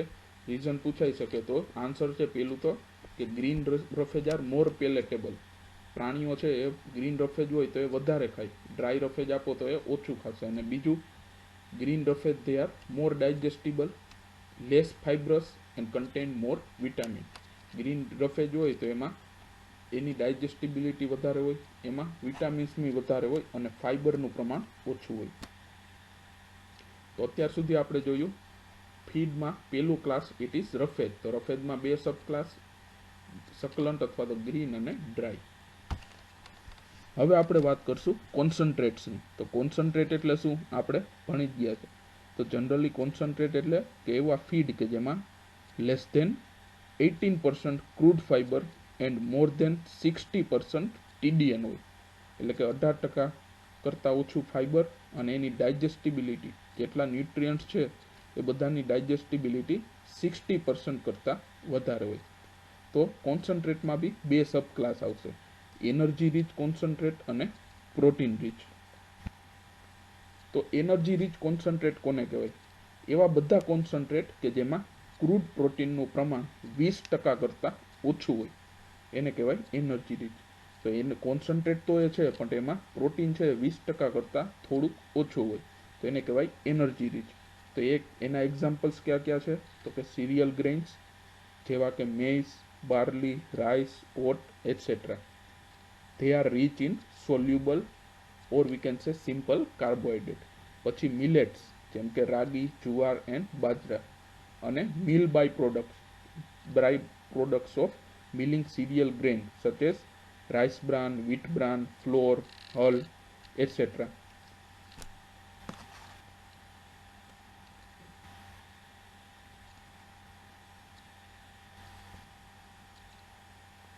પછી આવે મોલાસીસ. મોલાસીસ એ by product of sugar factory. Sugar factory હોય ત્યાં શેરડીનો રસ કાઢી ખાંડ કે બનાવતા હોય તો તેમાં બાય પ્રોડક્ટ તરીકે મોલાસીસ મળે. અને molasses it is best for binding agent for pelleting. જે અમૂલ દાણ કે જે પેલેટ બનાવવામાં આવે તેમાં બાઇન્ડિંગ એજન્ટની જરૂર પડે. બાઇન્ડિંગ એજન્ટ એટલે શું? કે દાણ બનાવવામાં જેટલા બી રો મટીરિયલ હોય એ બધા પાવડર ફોર્મમાં કે હોય તો એને એક સાથે પકડી રાખવા માટે આપણે એમાં બાઇન્ડિંગ એજન્ટ નાખવું પડે. તો મોલાસીસ છે it is best binding agent. As readily available source of soluble carbohydrates. પછી આવશે રૂટ્સ એન્ડ ટ્યુબર જેમ કે sugar beet, carrot, tubers, potato, sweet potato. તો આ બધા એનર્જી રીચ કોન્સન્ટ્રેટ કહેવાય કે જેમાં ફાઇબર પ્રમાણ ઓછું હોય, પ્રોટીન 20% કરતાં ઓછું હોય બટ સોલ્યુબલ કાર્બોહાઈડ્રેટ્સ વધારે હોય. અને ત્યારબાદ second class of the concentrate it is protein rich concentrate. Protein rich concentrate કોને કહેવાય? The crude protein is more than 20% in protein rich concentrate. એટલે કે કોન્સન્ટ્રેટ તો છે બટ એમાં પ્રોટીન કેટલું છે? ક્રૂડ પ્રોટીન 20% કરતાં વધારે. સો ખાસ યાદ રાખજો કોન્સન્ટ્રેટના બે પ્રકાર હોય. જો ક્રૂડ પ્રોટીન 20% કરતાં ઓછું હોય કોન્સન્ટ્રેટમાં તો એવા કોન્સન્ટ્રેટને એનર્જી રીચ કહેવામાં આવે. જ્યારે 20% કરતાં વધારે હોય તો એવા કોન્સન્ટ્રેટ છે એને પ્રોટીન રીચ કોન્સન્ટ્રેટ કહેવામાં આવે. તો એના બેસ્ટ એક્ઝામ્પલ ક્યાં છે પ્રોટીન રીચ કોન્સન્ટ્રેટના? તો કે પહેલું આવે પ્લાન્ટ ઓરિજિન, એટલે કે જે વેજીટેબલ અથવા તો વેજીટેટિવ પ્લાન્ટ્સમાંથી મળે આપને, જેમ કે oil seed cake, commonly used are groundnut cake અને કોટન સીડ કેક. પછી પલ્સીસ, પછી પલ્સ ચ્યુરી, બ્રીવર્સ યીસ્ટ અને ગ્રેન્સ. જ્યારે best protein rich concentrate are of animal origin, જે આપણે એનિમલ્સમાંથી મળે, જેમ કે by product of slaughterhouse. જે કતલખાનું હોય તો ત્યાં જે એનિમલને કાપવામાં આવે તો એના મસલ અથવા તો એના મસલનો જ આપણે હ્યુમન કન્ઝપ્શન માટે ઉપયોગ કરીએ. બાકીનું જેટલું બી છે જેમ કે મીટ, બ્લડ, બોન્સ, તો એનો ઉપયોગ માણસો ખાવા માટે કરતા નથી બટ એને ડ્રાય કરી અને એનું પાવડર બનાવવામાં આવે અને એ કોન્સન્ટ્રેટ ફીડ તરીકે એનિમલ્સને આપવામાં આવે. Example are meat meal, meat cum bone meal etcetera. Another is marine by product. Marine એટલે કે દરિયો, કે દરિયાઈ જીવ જેટલા બી છે એમાંથી એનો ઉપયોગ કરીને આપણે કોન્સન્ટ્રેટ, પ્રોટીન રીચ કોન્સન્ટ્રેટ બનાવી શકીએ. તો એનું બેસ્ટ એક્ઝામ્પલ છે ફિશ મિલ. તો એમાં જનરલી જે ફિશ છે એને પકડી અને એને ડ્રાય કરવામાં આવે અને એનો પાવડર ફોર્મ બનાવીને કોન્સન્ટ્રેટ તરીકે આપવામાં આવે. Poultry by product meal and feather meal are avian origin animal protein source which can be used for livestock feeding. So તમે પિક્ચરમાં જોઈ શકો it is cotton seed cake. So આ ક્વેશ્ચન તમારે આવી શકે, difference between concentrate and roughage. Roughage અને concentrate વચ્ચેનો ડિફરન્સ. તો કોન્સન્ટ્રેટમાં પહેલો પોઈન્ટ આવશે, એમાં હંમેશા કોન્સન્ટ્રેટમાં 10% જેટલું જ મોઇસ્ચર હશે, 90% ડ્રાય મેટર હશે. વાઇલ ઇન કેસ ઓફ રફેજમાં આપણે જોયું કે બે છે, ગ્રીન અને ડ્રાય. તો ગ્રીન હશે તો 80 to 90% મોઇસ્ચર અને ઓનલી 10% ડ્રાય મેટર. જ્યારે ડ્રાય ફોડર હશે તો ઓનલી 10% મોઇસ્ચર અને 90% ડ્રાય મેટર. પછી કોન્સન્ટ્રેટની વાત કરીએ તો ઇટ ઇઝ હાઈલી ડાયજેસ્ટિબલ, જ્યારે રફેજ છે એ કમ્પેરેટિવલી લેસ ડાયજેસ્ટિબલ. પછી ત્રીજો પોઈન્ટ છે એની ડેફિનેશન જ આવી ગઈ કે crude fibre have less than 18% and TDN is more than 60%, જ્યારે રફેજમાં crude fibre is more than 18% and TDN is less than 60%. પછી ચોથો પોઈન્ટ છે ન્યુટ્રિટિવ વેલ્યુ, કેમાં ન્યુટ્રિયન્ટ્સ વધારે હોય તો કે કોન્સન્ટ્રેટમાં વધારે હોય, રફેજમાં લો એટલે કે ઓછા હોય. પછી concentrate are compact in nature અને રફેજીસ આર બલ્કી. કોમ્પેક્ટનો મતલબ શું થાય કે માની લો કે 1 સ્ક્વેર મીટર જેટલી જગ્યા છે આપણી પાસે, તો એમાં આપણે 100 કિલો જેટલું કોન્સન્ટ્રેટ છે એનો સ્ટોર કરી શકીએ. જ્યારે રફેજ છે તો એટલી જગ્યામાં ખાલી 10 કિલો જેટલું જ આપણે સ્ટોર કરી શકીએ. એટલે કોમ્પેક્ટ ઇન નેચર હોય કોઈ બી પદાર્થ તો એનો મતલબ શું કે એને આપણે ઓછી જગ્યામાં બી એનો સ્ટોર કરી શકીએ. જ્યારે બલ્કીનો મતલબ શું થાય કે એના સ્ટોરેજ માટે આપણે વધારે જગ્યા જોશે. So compact in nature and in roughage it is bulky. Concentrate માટે keeping quality is high. Keeping quality high એટલે કે જો તમે પ્રોપર એનું સ્ટોરેજ કરો ડ્રાય એન્વાયરમેન્ટમાં તો એ લાંબા સમય સુધી સારું રહે. જ્યારે રફેજ છે તો એ ડ્રાય ફોડર હશે તો એ લાંબા સમય સુધી સારું રહેશે. અને ગ્રીન ફોડર, જો તમે સાઇલેજ નહીં બનાવો ને એમનેમ ગ્રીન ફોડરને સ્ટોર કરશો તો તે થોડાક ટાઈમમાં જ એ બગડી જશે અથવા તો સ્પોઇલ થઈ જાય. સો આ 6 પોઈન્ટ યાદ રાખવાના કોન્સન્ટ્રેટ અને રફેજ વચ્ચેના ડિફરન્સ. ત્યારબાદ આપણે વાત કરીએ કે ફીડ ક્લાસમાં ટોટલ 4 છે: રફેજ, કોન્સન્ટ્રેટ, સપ્લિમેન્ટ અને એડિટિવ્સ. તો હવે વાત કરીએ આપણે ફીડ સપ્લિમેન્ટ્સની. તો ફીડ સપ્લિમેન્ટ્સ કોને કહેવાય? These are the group of feed ingredient than can cause a desired animal response by providing nutrients. એટલે કે એવા પદાર્થ કે જે કોન્સન્ટ્રેટ અને રફેજ નથી, બટ એવા પદાર્થ કે જે આપણે આપીએ તો એનિમલને ડાયરેક્ટ એમાંથી ન્યુટ્રિયન્ટ્સ મળશે. જેમ કે for best example is mineral supplement. Mineral supplement અથવા તો મિનરલ મિક્સચર આપો તો એનિમલને directly calcium, zinc, phosphorus, magnesium, copper એવા બધા મિનરલ મળે. તો they are called as feed supplement. બીજા વિટામિન સપ્લિમેન્ટ. તમે વિટામિન મિક્સચર આપો એનિમલને કે પોલ્ટ્રીને તો એમાંથી ડાયરેક્ટ એને vitamin A, D, E, K, B12 એ બધા વિટામિન મળશે. તો સપ્લિમેન્ટનો અર્થ શું થાય કે એવા પદાર્થ કે જેમાંથી ડાયરેક્ટલી એનિમલ છે તો એને ન્યુટ્રિયન્ટ્સ મળે.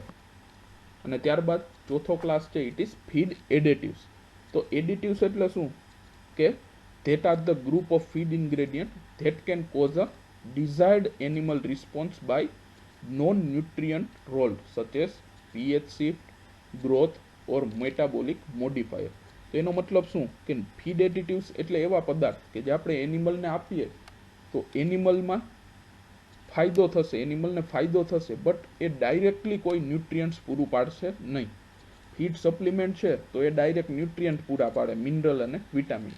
જ્યારે ફીડ એડિટિવ્સ છે ડાયરેક્ટ કોઈ ન્યુટ્રિયન્ટ્સ પૂરું પાડશે નહીં, બટ એ ઇનડાયરેક્ટ રીતે એનિમલ છે તો એને ફાયદો કરશે. બેસ્ટ એક્ઝામ્પલ આપણે જોઈએ તો એન્ટીબાયોટિક. આપણે બીમાર હોઈએ, તાવ હોય તો આપણે એન્ટીબાયોટિક લઈએ, દવાઓ લઈએ, તો એમાં આપણે કોઈ ન્યુટ્રિયન્ટ્સ મળે નહીં, કાર્બોહાઈડ્રેટ, પ્રોટીન, વિટામિન, મિનરલ એવું કાંઈ હોય નહીં. બટ એન્ટીબાયોટિક શું કરશે કે બેક્ટેરિયા જેટલા છે હાર્મફુલ એનું કિલિંગ કરશે, એટલે આપણી તબિયત પાછી હેલ્ધી થઈ જાય.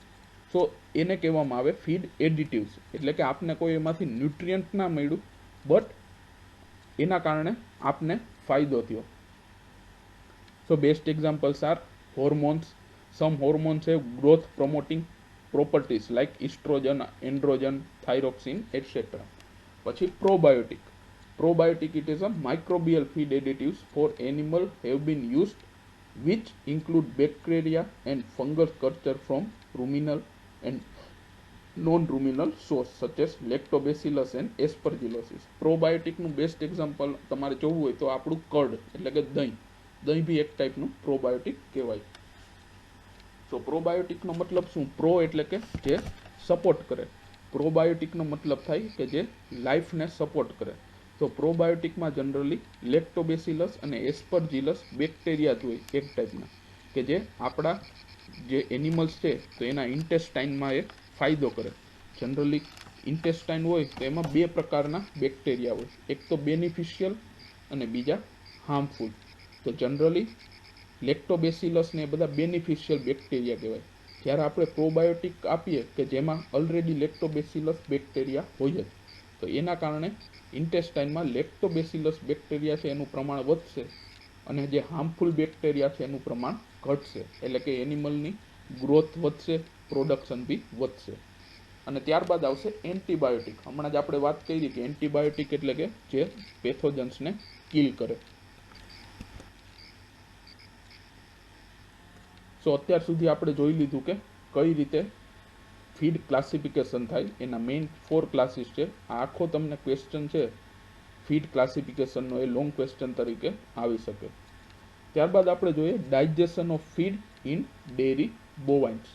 આપણે ફીડની વાત તો કરી દીધી કે એમાં 6 ન્યુટ્રિયન્ટ્સ હોય, carbohydrate, protein, fat, vitamin, mineral અને વોટર.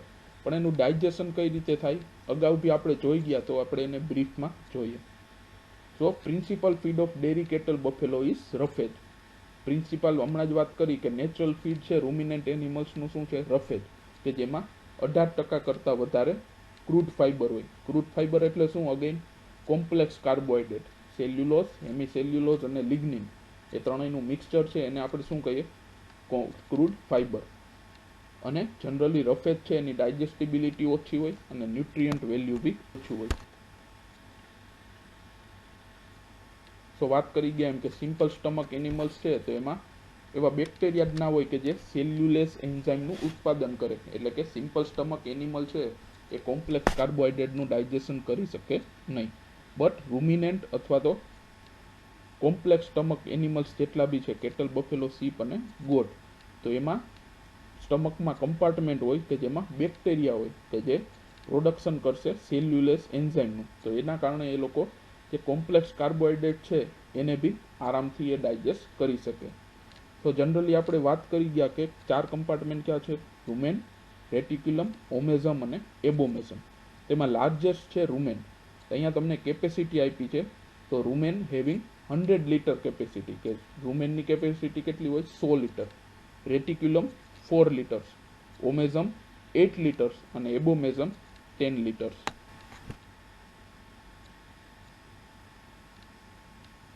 સો અહીંયા આપણે હવે જોશું કે શા માટે જે પોલીગેસ્ટ્રિક એનિમલ અથવા તો કોમ્પ્લેક્સ સ્ટમકવાળા એનિમલ છે એને રૂમિનેન્ટ કહેવામાં આવે. કારણ કે this compound stomach animal eat their feed at once without proper chewing. એટલે કે જ્યારે તમે એને ફીડ આપો ત્યારે પૂરેપૂરું ચાવ્યા વગર એ ફીડને જનરલી ગળી જાય. પછી afterward they regurgitate the eaten food from rumen and rechew it thoroughly. પછી જ્યારે એ બેઠા હોય ત્યારે ફરીથી એ ફીડ છે બધું એના મોઢામાં આવે અને ત્યાં એનું ફરીથી એનું ચેવિંગ થાય. તો આ જે પ્રક્રિયા છે રીચેવિંગ ઓફ ધ ફૂડ, એને શું કહેવામાં આવે? રૂમિનેશન. અને જે ફૂડ છે પેટમાંથી પાછું એક ગોળા સ્વરૂપે મોઢામાં આવે તો એને શું કહેવામાં આવે? કડ. તો સૌથી પહેલા આપણે જોઈએ કાર્બોહાઈડ્રેટ ડાયજેસ્શન. અગાઉ આપણે વાત કરી એમ જ બધું આવશે એમાં. The rumen, the largest part of compound stomach plays a major role in digestion of fibrous feed. એટલે કે રૂમેન કે જે મોટો સૌથી લાર્જેસ્ટ પાર્ટ છે કમ્પાઉન્ડ સ્ટમકનો, કે એમાં મોસ્ટલી કાર્બોહાઈડ્રેટ છે એનું ડાયજેશન થશે. શા માટે? કારણ કે it has billions of micro organism, specially anaerobic bacteria, protozoa, which secrete an enzyme known as cellulase. શા માટે? કારણ કે રૂમેનમાં બહુ લાખો કરોડોની સંખ્યામાં micro organism, specially anaerobic bacteria અને પ્રોટોઝુઆ. એનેરોબિક બેક્ટેરિયા એટલે કે એવા બેક્ટેરિયા જે ઓક્સિજનની ગેરહાજરીમાં જ જીવતા રહી શકે. જો ઓક્સિજન હોય તો એ મરી જાય, તો એને કહેવાય એનેરોબિક બેક્ટેરિયા. તો એ બેક્ટેરિયા સેલ્યુલેસ એન્ઝાઇમનું પ્રોડક્શન કરે. આ સેલ્યુલેસ જે એન્ઝાઇમ છે એ સેલ્યુલોઝ, હેમિસેલ્યુલોઝ અને પેક્ટિન છે એનું બ્રેકડાઉન કરશે. એટલે કે એનું પાચન કરે. કેમાં અને એનું બ્રેકડાઉન થાય તો શું બનશે? 3 ફેટી એસિડ બને. Volatile fatty acid 3. ક્યાં ક્યાં? તો કે એસિટિક એસિડ, પ્રોપિયોનિક એસિડ અને બ્યુટિરિક acid. So when the chew food reaches the rumen, it is being acted by the microbe to break it down in above product. એટલે કે feed જ્યારે રૂમેનમાં આવશે તો ત્યાં બેક્ટેરિયા છે સેલ્યુલેસ એન્ઝાઇમનું પ્રોડક્શન કરે. એ સેલ્યુલોસ એન્ઝાઇમ સેલ્યુલોસ, હેમિસેલ્યુલોસ અને પેક્ટિન એનું પાચન કરશે અને એમાંથી 3 વોલેટાઇલ ફેટી એસિડ છૂટા પડશે. ક્યાં? એસિટિક એસિડ, પ્રોપિયોનિક એસિડ અને બ્યુટેરિક એસિડ. આ ત્રણેય એસિડ શા માટે જરૂરી છે? આ જે ત્રણેય એસિડ છૂટા પડ્યા તે are absorb directly from the rumen wall into hepatic portal blood system and converted into acetate and butyrates. આ જે એસિડ બન્યા આ સેલ્યુલોસ, હેમિસેલ્યુલોસ અને લિગ્નિનમાંથી, તો એનું એબ્સોર્પ્શન છે રૂમેનની વોલમાંથી થાય અને ત્યારબાદ એ લીવર અને બ્લડ સિસ્ટમ બ્લડ સર્ક્યુલેશન દ્વારા લીવરમાં જાય અને લીવરમાં આ જે એસિટિક અને બ્યુટેરિક એસિડ છે તો એમાંથી એસિટેટ અને બ્યુટેરેટ બનશે કે જે used four synthesis of milk fat અને બોડી ફેટ રિસ્પેક્ટિવલી. આ જે એસિટેટ્સ છે અથવા તો કહીએ એસિટિક એસિડ, તો એમાંથી મિલ્કની ફેટ બનશે, જ્યારે બ્યુટેરિક એસિડ છે તો એમાંથી બોડી ફેટ બનશે. while propionic acid is being converted to glucose. Propionic acid છે એ ગ્લુકોઝમાં ફેરવાઈ જાય કે જે એનિમલને એનર્જી પૂરી પાડે. તો આ ત્રણ એસિડ છે એસિટિક, પ્રોપિયોનિક અને બ્યુટેરિક. તો આ ત્રણેય એસિડમાંથી એસિટિક એસિડ છે મિલ્ક ફેટ બનાવશે, બ્યુટેરિક એસિડ છે બોડી ફેટ બનાવશે અને પ્રોપિયોનિક એસિડ છે ગ્લુકોઝમાં કન્વર્ટ થાય અને એનિમલને એનર્જી પૂરું પાડે. સાથે સાથે ગેસીસ જેવા કે મિથેન અને કાર્બન ડાયોક્સાઇડ એ પ્રોડ્યુસ થાય કે જે જનરલી એનિમલના માઉથમાંથી ઇરેક્ટેડ એટલે કે માઉથમાંથી દૂર થઈ જાય. સો જનરલી આપણે શા માટે એનિમલ્સ છે એને લીલો અને સૂકો ચારો બંને આપવો જોઈએ, એનું રીઝન તમને પૂછાય તો જણાવવાનું કે વેનેવર you will give dry fodder, જ્યારે તમે ડ્રાય ફોડર આપો તો ડ્રાય ફોડરમાંથી એસિટિક એસિડ વધારે બનશે, જ્યારે ગ્રીન ફોડર આપો તો પ્રોપિયોનિક એસિડ વધારે બનશે. તો તમે બંને આપશો તો એસિટિક એસિડ અને પ્રોપિયોનિક એસિડ બંનેનું પ્રોડક્શન વધશે, એટલે કે મિલ્ક ફેટ બી વધશે અને સામે પ્રોપિયોનિક એસિડના કારણે ગ્લુકોઝનું પ્રમાણ વધશે અને જેમ ગ્લુકોઝ વધે તો overall milk production also will increase, એટલે કે દૂધનું ઉત્પાદન વધશે, સાથે સાથે દૂધમાં ફેટના પર્સન્ટ બી વધશે. હવે વાત કરીએ પ્રોટીન ડાયજેશનની. સો જે આપણે વાત કરી રૂમેનમાં જે માઇક્રોબ્સ અથવા તો બેક્ટેરિયા હોય એ સેલ્યુલેસ એન્ઝાઇમ તો પ્રોડ્યુસ કરે પણ સાથે સાથે they also produce proteolytic enzyme. Proteolytic enzyme એટલે કે એવા એન્ઝાઇમ કે જે પ્રોટીન છે એનું હાઇડ્રોલિસિસ કરે એટલે કે પ્રોટીનનું બ્રેકડાઉન કરે અને એમાંથી પેપ્ટાઇડ્સ અને એમિનો એસિડ છે એને છૂટા પાડે. So this proteolytic enzyme hydrolyze the dietary protein into peptides and amino acid, which are further fermented by deamination to carbon dioxide, ammonia and short chain fatty acid. આ જે પેપ્ટાઇડ્સ અને એમિનો એસિડ છૂટા પડ્યા એનું આગળ ફરીથી ફર્મેન્ટેશન થાય કે જેના કારણે એમાંથી કાર્બન ડાયોક્સાઇડ, એમોનિયા અને શોર્ટ ચેન ફેટી એસિડ છે બને. The microbes then directly utilize some of this amino acid for their own body we can say synthesis. આ જે એમોનિયા અને એમિનો એસિડ છૂટા પડ્યા હતા તો એ જે માઇક્રોબ્સ છે એ પોતે યુઝ કરે ઓન બોડી સિન્થેસિસ, એના પોતાના બોડીના ગ્રોથ માટે એનો ઉપયોગ કરે. However, they use considerable amount of ammonia and other NPN substance for synthesis their cell wall protein. આ જે બેક્ટેરિયા છે એ એમાઇનો એસિડ, એમોનિયા અને બીજા એનપીએન કમ્પાઉન્ડ એટલે કે નોન પ્રોટીન નાઇટ્રોજિનસ કમ્પાઉન્ડ છે એ બધાનો ઉપયોગ કરશે. જેમ કે યુરિયા છે તો યુરિયા આપણે એનિમલને આપણે ખવડાવવાનું કહીએ, શા માટે? કારણ કે પ્રોટીન કરતાં એ સસ્તું હોય. જેવું આ બધું આપણે ખવડાવશું તો એ જે એમોનિયા કે છૂટું પડશે એ એમોનિયા બેક્ટેરિયા પોતે એનગલ્ફ કરી લેશે અને બેક્ટેરિયાની અંદર પોતાની રીતે જ એક હાઈ ક્વોલિટીનું પ્રોટીન એ બનાવશે. એટલે કે poor quality proteins that are fed to ruminants and they are being transformed into high quality microbial protein. તો પ્રોટીન ડાયજેશન કઈ રીતે થાય તો ફરીથી સમજીએ તો કે જે ફૂડમાં જેટલું બી પ્રોટીન હશે એ પ્રોટીન પ્રોટીઓલાઇટિક એન્ઝાઇમના કારણે એમાંથી એમિનો એસિડ અને પેપ્ટાઇડ્સ છૂટા પડશે. ફરીથી આ એમિનો એસિડ અને પેપ્ટાઇડ્સ છે તો એનું ફર્મેન્ટેશન થાય અને કાર્બન ડાયોક્સાઇડ, એમોનિયા એ બધું છૂટવું પડે. હવે આ જે બેક્ટેરિયા છે જે રૂમેનમાં આવશે એ એમોનિયા છે એનો ઉપયોગ કરી પોતાના શરીરની અંદર જ હાઈ ક્વોલિટીનું પ્રોટીન બનાવશે. એટલે કે આપણે એનિમલને જે ફીડમાં પ્રોટીન આપ્યું હતું એની ક્વોલિટી લો હતી, ઓછી ક્વોલિટીવાળું હતું. બટ બેક્ટેરિયાના કારણે એ ઓછી ક્વોલિટીવાળું પ્રોટીન છે એ બેક્ટેરિયાની બોડીમાં જઈને કેવું બની ગયું, હાઈ ક્વોલિટીવાળું પ્રોટીન. હવે ફીડની સાથે સાથે આ જે બેક્ટેરિયા છે એ બી બધા આગળ વધશે, રૂમેનમાંથી રેટિક્યુલમ, ઓમેઝમ અને એબોમેઝમમાં જાય, અને ત્યારબાદ એબોમેઝમ અને સ્મોલ ઇન્ટેસ્ટાઇનમાં જાય કે જ્યાં બેક્ટેરિયા છે એનું કિલિંગ થઈ જાય અને બેક્ટેરિયામાં જે હાઈ ક્વોલિટીનું પ્રોટીન બન્યું હતું એ એનિમલના યુઝમાં આવશે. એટલા જ માટે આપણે જનરલી રૂમિનેન્ટ્સ છે એને સારી ક્વોલિટીનું પ્રોટીન કે આપીએ નહીં. શા માટે? કારણ કે તમે સારી ક્વોલિટીનું પ્રોટીન આપશો તો બી એ શેમાં ફેરવાશે, તો કે માઇક્રોબ્સ દ્વારા, માઇક્રોબ્સની બોડીની અંદર હાઈ ક્વોલિટીના પ્રોટીનમાં. અને તમે લો ક્વોલિટીનું પ્રોટીન આપશો તો બી એ શેમાં ફેરવાશે, તો કે બેક્ટેરિયા છે પોતાના શરીરમાં હાઈ ક્વોલિટી પ્રોટીન બનાવશે.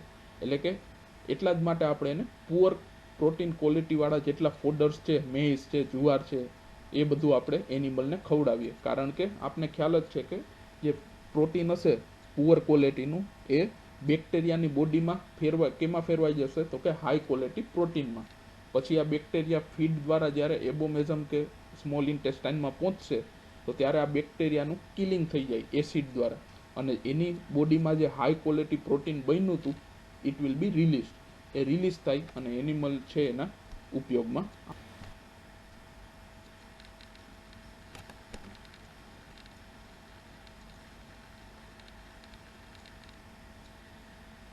તો વાત કરી કે શા માટે આપણે એનિમલ છે એને હાઈ ક્વોલિટી પ્રોટીન ના આપીએ. કારણ કે તમે હાઈ ક્વોલિટી પ્રોટીન આપશો તો બી એમાંથી એમોનિયા, યુરિયા અને એવું બનશે અને લોસ થશે.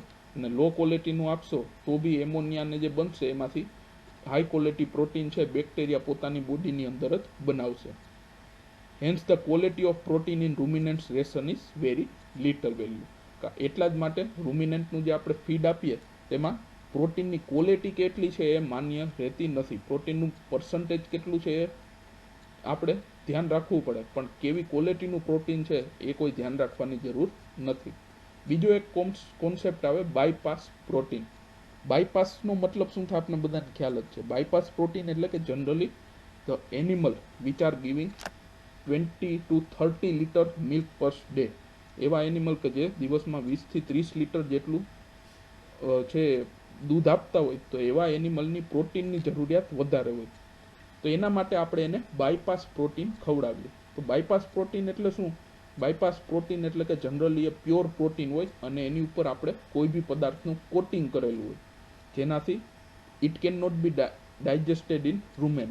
એ રૂમેનમાં કે ડાયજેસ્ટ થશે નહીં, બટ ડાયરેક્ટલી સ્મોલ ઇન્ટેસ્ટાઇનમાં જઈ અને ડાયજેશન થશે. એટલે કે જે આપણે પ્રોટીન આપશું એ એવા ને એવા સ્વરૂપમાં હાઈ ક્વોલિટીનું એનિમલને મળશે અને વધારે પ્રમાણમાં મળે, જેથી એનું પ્રોડક્શન છે એ જળવાઈ રહે. So there is exist a symbiotic relationship between ruminant and their ruminant microflora. Symbiotic એટલે અગાઉ જ જોઈ ગયા એમ કે બંનેને ફાયદાકારક. કઈ રીતે?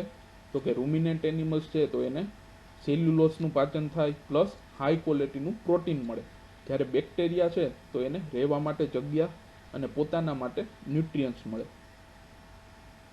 Rumen microbes get raw material for their growth and also ideal body temperature and pH in rumen for their living. In turn, they degrade complex carbohydrate from fibrous feed and even use ammonia and NPN substance, make valuable useful end product like volatile fatty acid and animal protein is available to the host. તો એનાથી શું થાય? હમણાં જ વાત કરી એમ કે કોમ્પ્લેક્સ કાર્બોહાઈડ્રેટ છે એનું પાચન કરે પ્લસ લો ક્વોલિટીના પ્રોટીનને હાઈ ક્વોલિટી પ્રોટીનમાં ફેરવે.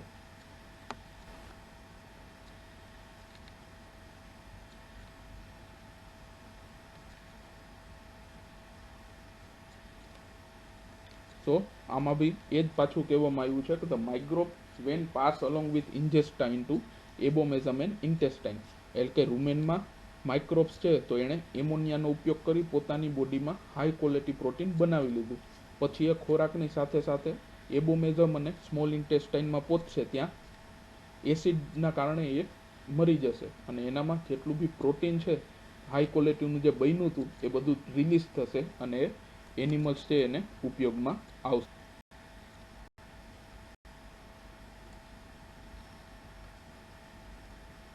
Since many microflora can utilize many non-protein nitrogenous substance as a source of nitrogen for protein synthesis. Generally વાત કરી કે બેક્ટેરિયા છે એને એમોનિયા જોઈએ, એને પ્રોટીનની જરૂર નથી. એમોનિયા મળશે તો એનો ઉપયોગ કરી એ પોતાની બોડીમાં હાઈ ક્વોલિટીનું પ્રોટીન બનાવી શકશે. એમોનિયા એટલે જનરલી આપણે કહીએ કે સાદી રીતે કહીએ તો નાઇટ્રોજન. તો એ નાઇટ્રોજન પૂરું પાડવા આપણે લો ક્વોલિટીના અથવા તો ચીપર જે એનપીએન સોર્સિસ હોય જેમ કે યુરિયા છે એ આપણે કોન્સન્ટ્રેટ મિક્સચરમાં 1% જેટલા એડ કરી શકીએ. So we can use urea at 1% in concentrate mixture in animal feed to reduce amount of costly protein. Even urea treated poor quality straw can be fed to ruminant for the purpose. Urea treated poor quality straw એટલે શું? તો કે વીટ straw કે જુવાર straw છે તો હમણાં જ વાત કરી એમ કેમ કે એમાં ડીસીપી બહુ ઓછું હોય, 1% જેટલું જ હોય. તો એમાં શું કરવામાં આવે કે એને નીચે જમીન પર પાથરી દેવામાં આવે સ્ટ્રોને અને એની ઉપર યુરિયા 1% યુરિયાનું જે પાણી હોય એનો છંટકાવ કરવામાં આવે. 10% 1 થી 10% જેટલું યુરિયાનું જે પાણી હોય એનો છંટકાવ કરવામાં આવે તો એને કહેવાય urea treated poor quality straw. Supplement of urea diet with rapidly available carbohydrates such as starch and molasses to enhance utilization of urea nitrogen. હવે આ ચાર્ટમાં તમે જોઈ શકશો DCP and TDN content of some common fodder and concentrate. It is given in kilogram per 100 kilogram of dry matter. અહીંયા ખાસ યાદ રાખજો શેમાં આપી છે વેલ્યુ? કિલોગ્રામ પર 100 કિલોગ્રામ ઓફ ડ્રાય મેટર. એટલે કે અહીંયા માની લો સપોઝ લખ્યું છે સિરિયલ્સ તો એમાં જુવાર, તો જુવારમાં 2.4 કિલો ડીસીપી અને 56.6 કિલો ટીડીએન છે. તો એનો મતલબ શું કે 100 કિલો જુવારમાંથી 2.4 કિલો ડીસીપી અને 56.6 કિલો ટીડીએન મળશે? નહીં, ખોટું. આપણે 100 કિલો ડ્રાય મેટર જે હશે જુવારની એમાંથી એટલું મળશે. એટલે કે જુવારમાં માની લો કે 70% વોટર હોય, 30% ડ્રાય મેટર હોય.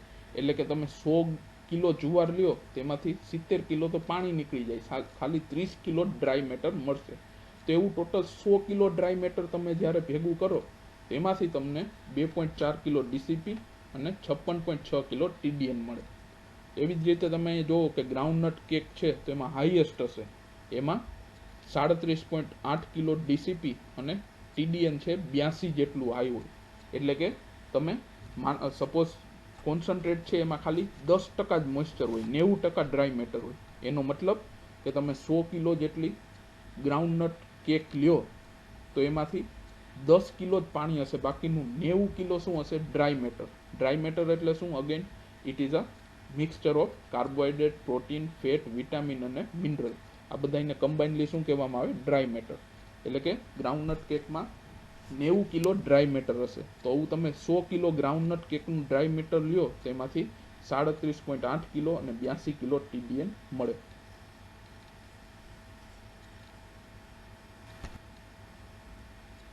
હવે આમાં ઇમ્પોર્ટન્સ જે પોઈન્ટ્સ છે તમારે યાદ રાખવાના છે. જેમ કે ફીડિંગ રફેજ, રફેજનું ફીડિંગ કરાવવું હોય તો કઈ રીતે કેટલું રફેજ આપવાનું થાય? તો એ કેના ઉપર બેસિસ થાય? ડીએમ રિક્વાયરમેન્ટ ઉપર.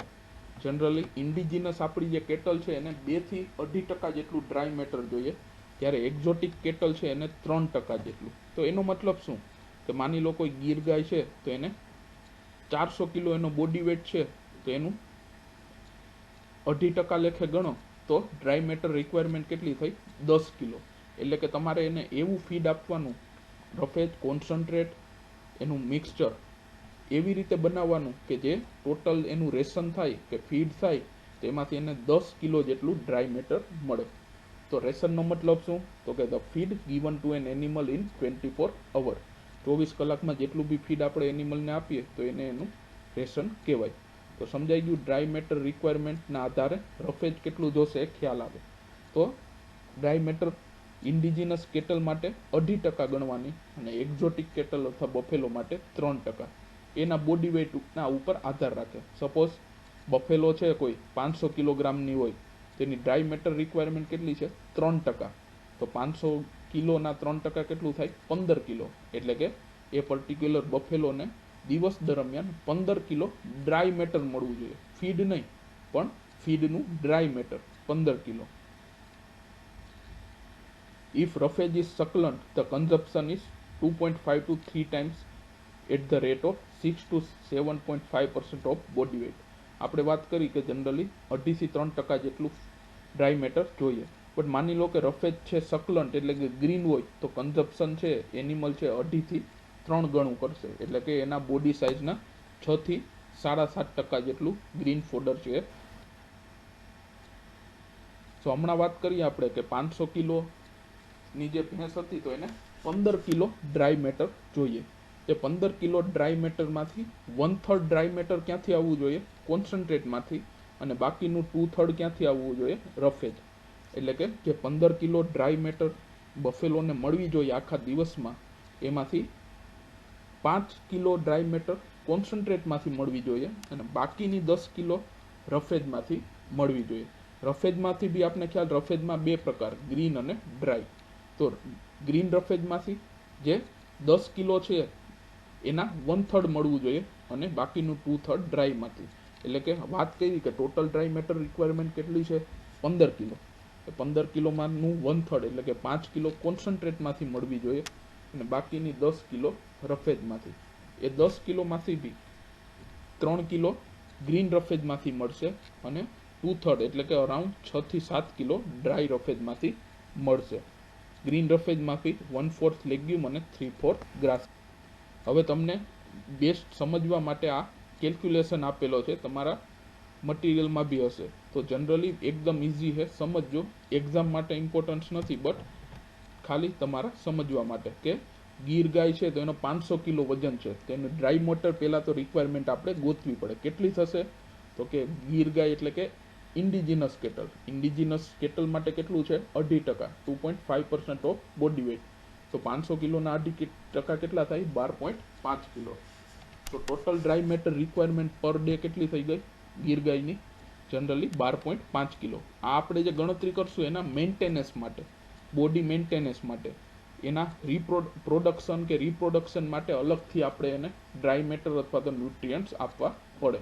અગાઉ આપણે ભણી ગયા કે ફૂડ શા માટે લઈએ? તો કે મેન્ટેનન્સ અને પ્રોડક્શન માટે. તો આ જે ગણતરી છે ડ્રાય મેટરની, એ જનરલી એના મેન્ટેનન્સ માટે છે.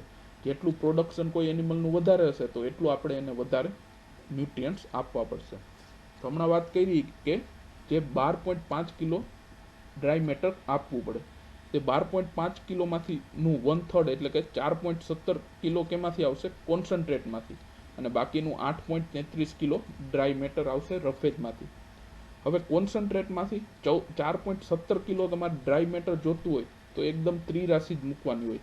પહેલાં તો કોન્સન્ટ્રેટમાં ડ્રાય મેટર કેટલું હોય? 90%, 10% જ મોઇસ્ચર હોય. એટલે કે 1 કિલો તમને કોન્સન્ટ્રેટ હોય તમારી પાસે, તો એમાંથી 0.9 કિલો ડ્રાય મેટર મળે. 1 કિલો કોન્સન્ટ્રેટમાંથી 0.9 એટલે કે 900 ગ્રામ જેટલું ડ્રાય મેટર મળે. આપણે જોઈએ છે કેટલું? 4.17. એટલે કે 4.17 ડિવાઇડેડ બાય 0.9 ઇક્વલ્સ ટુ 4.63. એટલે કે તમે એનિમલને 4.63 કિલો જેટલું કોન્સન્ટ્રેટ આપશો તો એમાંથી એનિમલને 4.17 કિલોગ્રામ ડ્રાય મેટર મળી જશે. સો આપણે કેલ્ક્યુલેટ કર્યું કે કઈ રીતે કેટલું કોન્સન્ટ્રેટ આપવું પડે. હવે વાત કરશું ગ્રીન અને ડ્રાય ફોડરની. તો ટોટલ ડ્રાય મેટર રિક્વાયરમેન્ટ કેટલી છે? 12.5 કિલો. એમનાથી 2/3 છે એ ડ્રાય મેટર છે રફેજમાંથી મળવી જોઈએ. તો 12.5 કિલોનું 2/3 કેટલું થાય? 8.33 કિલોગ્રામ. આ 8.33 કિલોગ્રામ એ ડ્રાય મેટર રફેજમાંથી મળવી જોઈએ. તો રફેજના 2 પ્રકાર હોય, ગ્રીન અને ડ્રાય. તો 8.33માંથી 1/3 એટલે કે 2.78 કિલો ડ્રાય મેટર ગ્રીન રફેજમાંથી મળવું જોઈએ અને બાકીનું 2/3 એટલે કે 5.55 કિલોગ્રામ ડ્રાય મેટર છે ડ્રાય રફેજમાંથી મળવું જોઈએ. તો સૌથી પહેલાં આપણે કેલ્ક્યુલેટ કરીએ કે કેટલું ગ્રીન ફોડર જોઈએ. તો ગ્રીન ફોડરમાંથી કેટલું ડ્રાય મેટર મળવું જોઈએ? તો કે 2.78 કિલોગ્રામ. જનરલી ગ્રીન ફોડર છે એમાં 15% જેટલું ડ્રાય મેટર હોય, 85% પાણી હોય. એટલો મતલબ શું કે 1 કિલો તમારી પાસે ગ્રીન ફોડર હશે તેમાંથી તમને ખાલી 0.15 કિલો ડ્રાય મેટર મળશે, કારણ કે બાકીનું તો પાણી છે. તો 1 કિલોમાંથી 0.15 કિલો મળે. આપણે જોઈએ છે કેટલું? 2.78 કિલોગ્રામ. તો 2.78 કિલોગ્રામ ડ્રાય મેટર મેળવવા માટે કેટલું ગ્રીન ફોડર આપવું પડશે? તો કે 2.78 ડિવાઇડેડ બાય 0.15. સો આન્સર આવશે 18.53 કિલોગ્રામ. એટલે કે આ ગાયને મેન્ટેનન્સ માટે તમારે 18.53 કિલો જેટલું ગ્રીન આપવું પડે.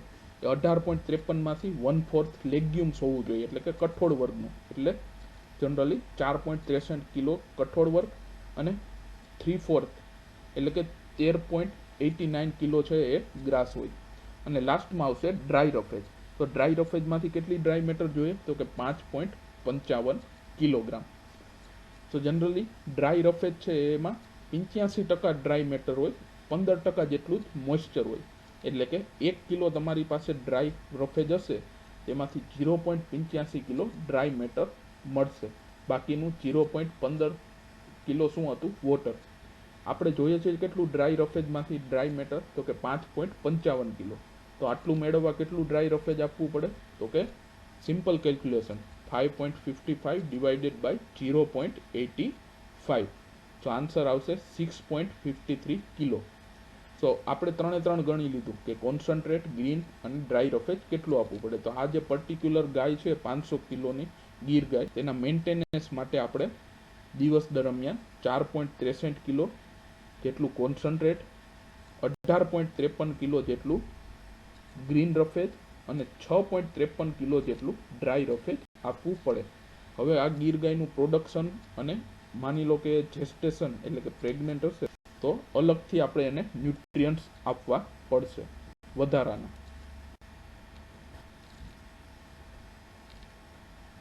So dairy cattle should be fed good quality roughage as far as possible. Why? Because good quality roughage are low in fiber, more leafier એટલે કે એમાં પાંદડા વધારે હોય, greenish in color and highly palatable. So if cow weight 400 kg, she will consume 10 kg of dry food roughage, and if roughage is succulent, she will take 25 to 30 kilograms. The quantity of roughage consumption by an animal will vary 1.5 to 3.5% of its body weight according to the quality of roughage. એટલે કે તમે કેવા પ્રકારનું રફેજ આપ્યું એના પ્રમાણે animal છે એના બોડી વેઇટના 1.5 થી 3.5% જેટલું રફેજ છે ખાય. ગુડ ક્વોલિટીનું રફેજ હશે તો વધારે ખાશે, 3.5% જેટલું ખાશે, અને પુઅર ક્વોલિટીનું હશે તો 1.5 થી 2% જેટલું જ ખાશે. So dairy animals should be fed at least 33% of their total roughage requirement in form of succulent roughage. હમણાં જ વાત કરી કે 1/3 થી લઈને 1/4 લગીનું સકલન્ટ રફેજ હોવું જોઈએ. 1/3 ડ્રાય મેટર રિક્વાયરમેન્ટ ક્યાંથી આવવી જોઈએ? તો કે સકલન્ટ અથવા તો ગ્રીન રફેજમાંથી. એટલે કે 1/3 કરો એટલે કેટલા પર્સન્ટ થયું? 33%. તો 33% જેટલું એનું ટોટલ રફેજના 33% ગ્રીન રફેજ એટલે કે લીલું ઘાસ હોવું જોઈએ. Preferable ratio legumes to non legumes roughage should be 2:3.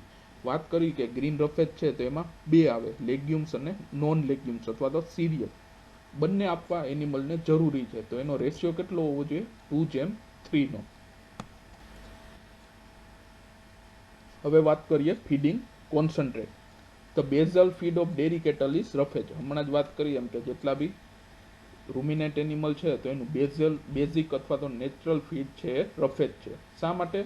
એક તો એ આ સેલ્યુલેસ એન્ઝાઇમ અથવા તો બેક્ટેરિયાના કારણે એ સેલ્યુલેસનું ડાયજેશન થાય, અને બીજું કે કોન્સન્ટ્રેટ કરતાં ચીપર એટલે કે સસ્તું હોય. So as far as possible the nutrient requirement by dairy cattle should be given in form of roughage. એટલે કે આખા દિવસમાં જેટલા બી ન્યુટ્રિયન્ટ્સ જોઈએ જો પોસિબલ હોય તો એનિમલને એ આપણે રફેજમાંથી જ આપવા જોઈએ. The concentrate should be fed to supply only their remaining nutrient requirement. એટલે કે જે બાકીની ન્યુટ્રિયન્ટ રિક્વાયરમેન્ટ હોય, અમુક એનિમલ કે જેનું પ્રોડક્શન વધારે હોય તો એના ન્યુટ્રિયન્ટ્સ તમે એને ખાલી લીલો કે સૂકો ચારો આપીને પૂરા કરી શકો નહીં. તો એવા એનિમલને આપણે કોન્સન્ટ્રેટ બી આપવું જોઈએ, જેનાથી એનું ન્યુટ્રિયન્ટ્સ રિક્વાયરમેન્ટ છે પૂરી થાય. Generally the farmers prefer compounded concentrate mixture produce by dairy cooperative union in Gujarat. એટલે કે જનરલી ફાર્મર્સ જે કોન્સન્ટ્રેટ તરીકે દાણ આપે કે જે ડેરી કોઓપરેટિવ બનાવે, જેમ કે અમૂલ દાણ છે, રાજદાણ છે, એટસેટ્રા. શા માટે? કારણ કે they are well formulated production under expert supervision. કારણ કે જે ફેક્ટરીમાં બનેલું હોય તો ત્યાં એક્સપર્ટો હોય, ન્યુટ્રિશનિસ્ટ હોય કે જે પ્રોપર દાણ બનાવે, જેનાથી એનિમલ છે એને ન્યુટ્રિયન્ટ્સ બધા પૂરા પાડે. પ્લસ ખેડૂતો છે એનું બલ્કમાં પરચેસ કરી શકે. હવે વાત કરીએ ફીડિંગ મિનરલ્સ. અત્યાર સુધી આપણે જોયું ફીડિંગ રફેજ અને ફીડિંગ કોન્સન્ટ્રેટ. હવે વાત કરીએ feeding minerals. So dairy cattle need minerals like calcium, sodium, potassium, phosphorus in relatively large amount.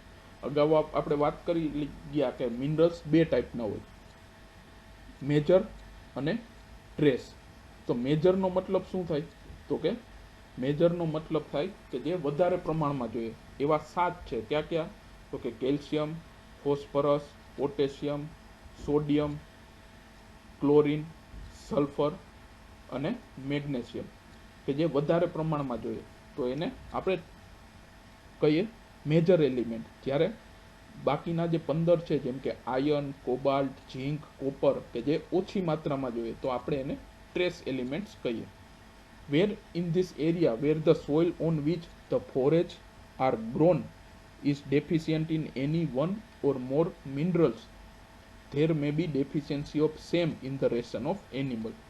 તો અહીંયા કહેવામાં આવ્યું કે માની લો કોઈ જમીન છે કે એમાં કેલ્શિયમનું પ્રમાણ ઓછું છે, તો એની ઉપર તમે કોઈ બી ફોડર પાક ઉગાડો એનિમલને ખવડાવવા, તો એમાં બી કેલ્શિયમ ઓછું જ આવવાનું છે.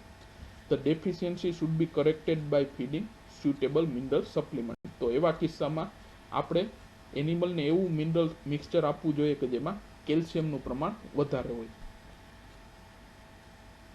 Under ordinary condition, the dairy cattle are fed common salt mixed with concentrate. Generally concentrate અથવા તો જે દાણ હોય એમાં જે મીઠું હોય એ ભેળવી અને એનિમલને આપવામાં આવે. If the roughage fed is more leguminous, they also may be fed steam sterilized bone meal or any other calcium supplement.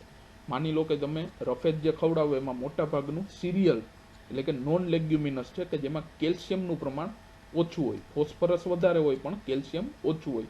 તો એવા કિસ્સામાં એનિમલ્સ છે એને સ્ટીમ સ્ટરીલાઇઝ બોન મિલ અથવા તો કેલ્શિયમ સપ્લિમેન્ટ બીજા આપવા જોઈએ. When leguminous roughage is fed to dairy cattle, supplying additional calcium through such supplement is not necessary.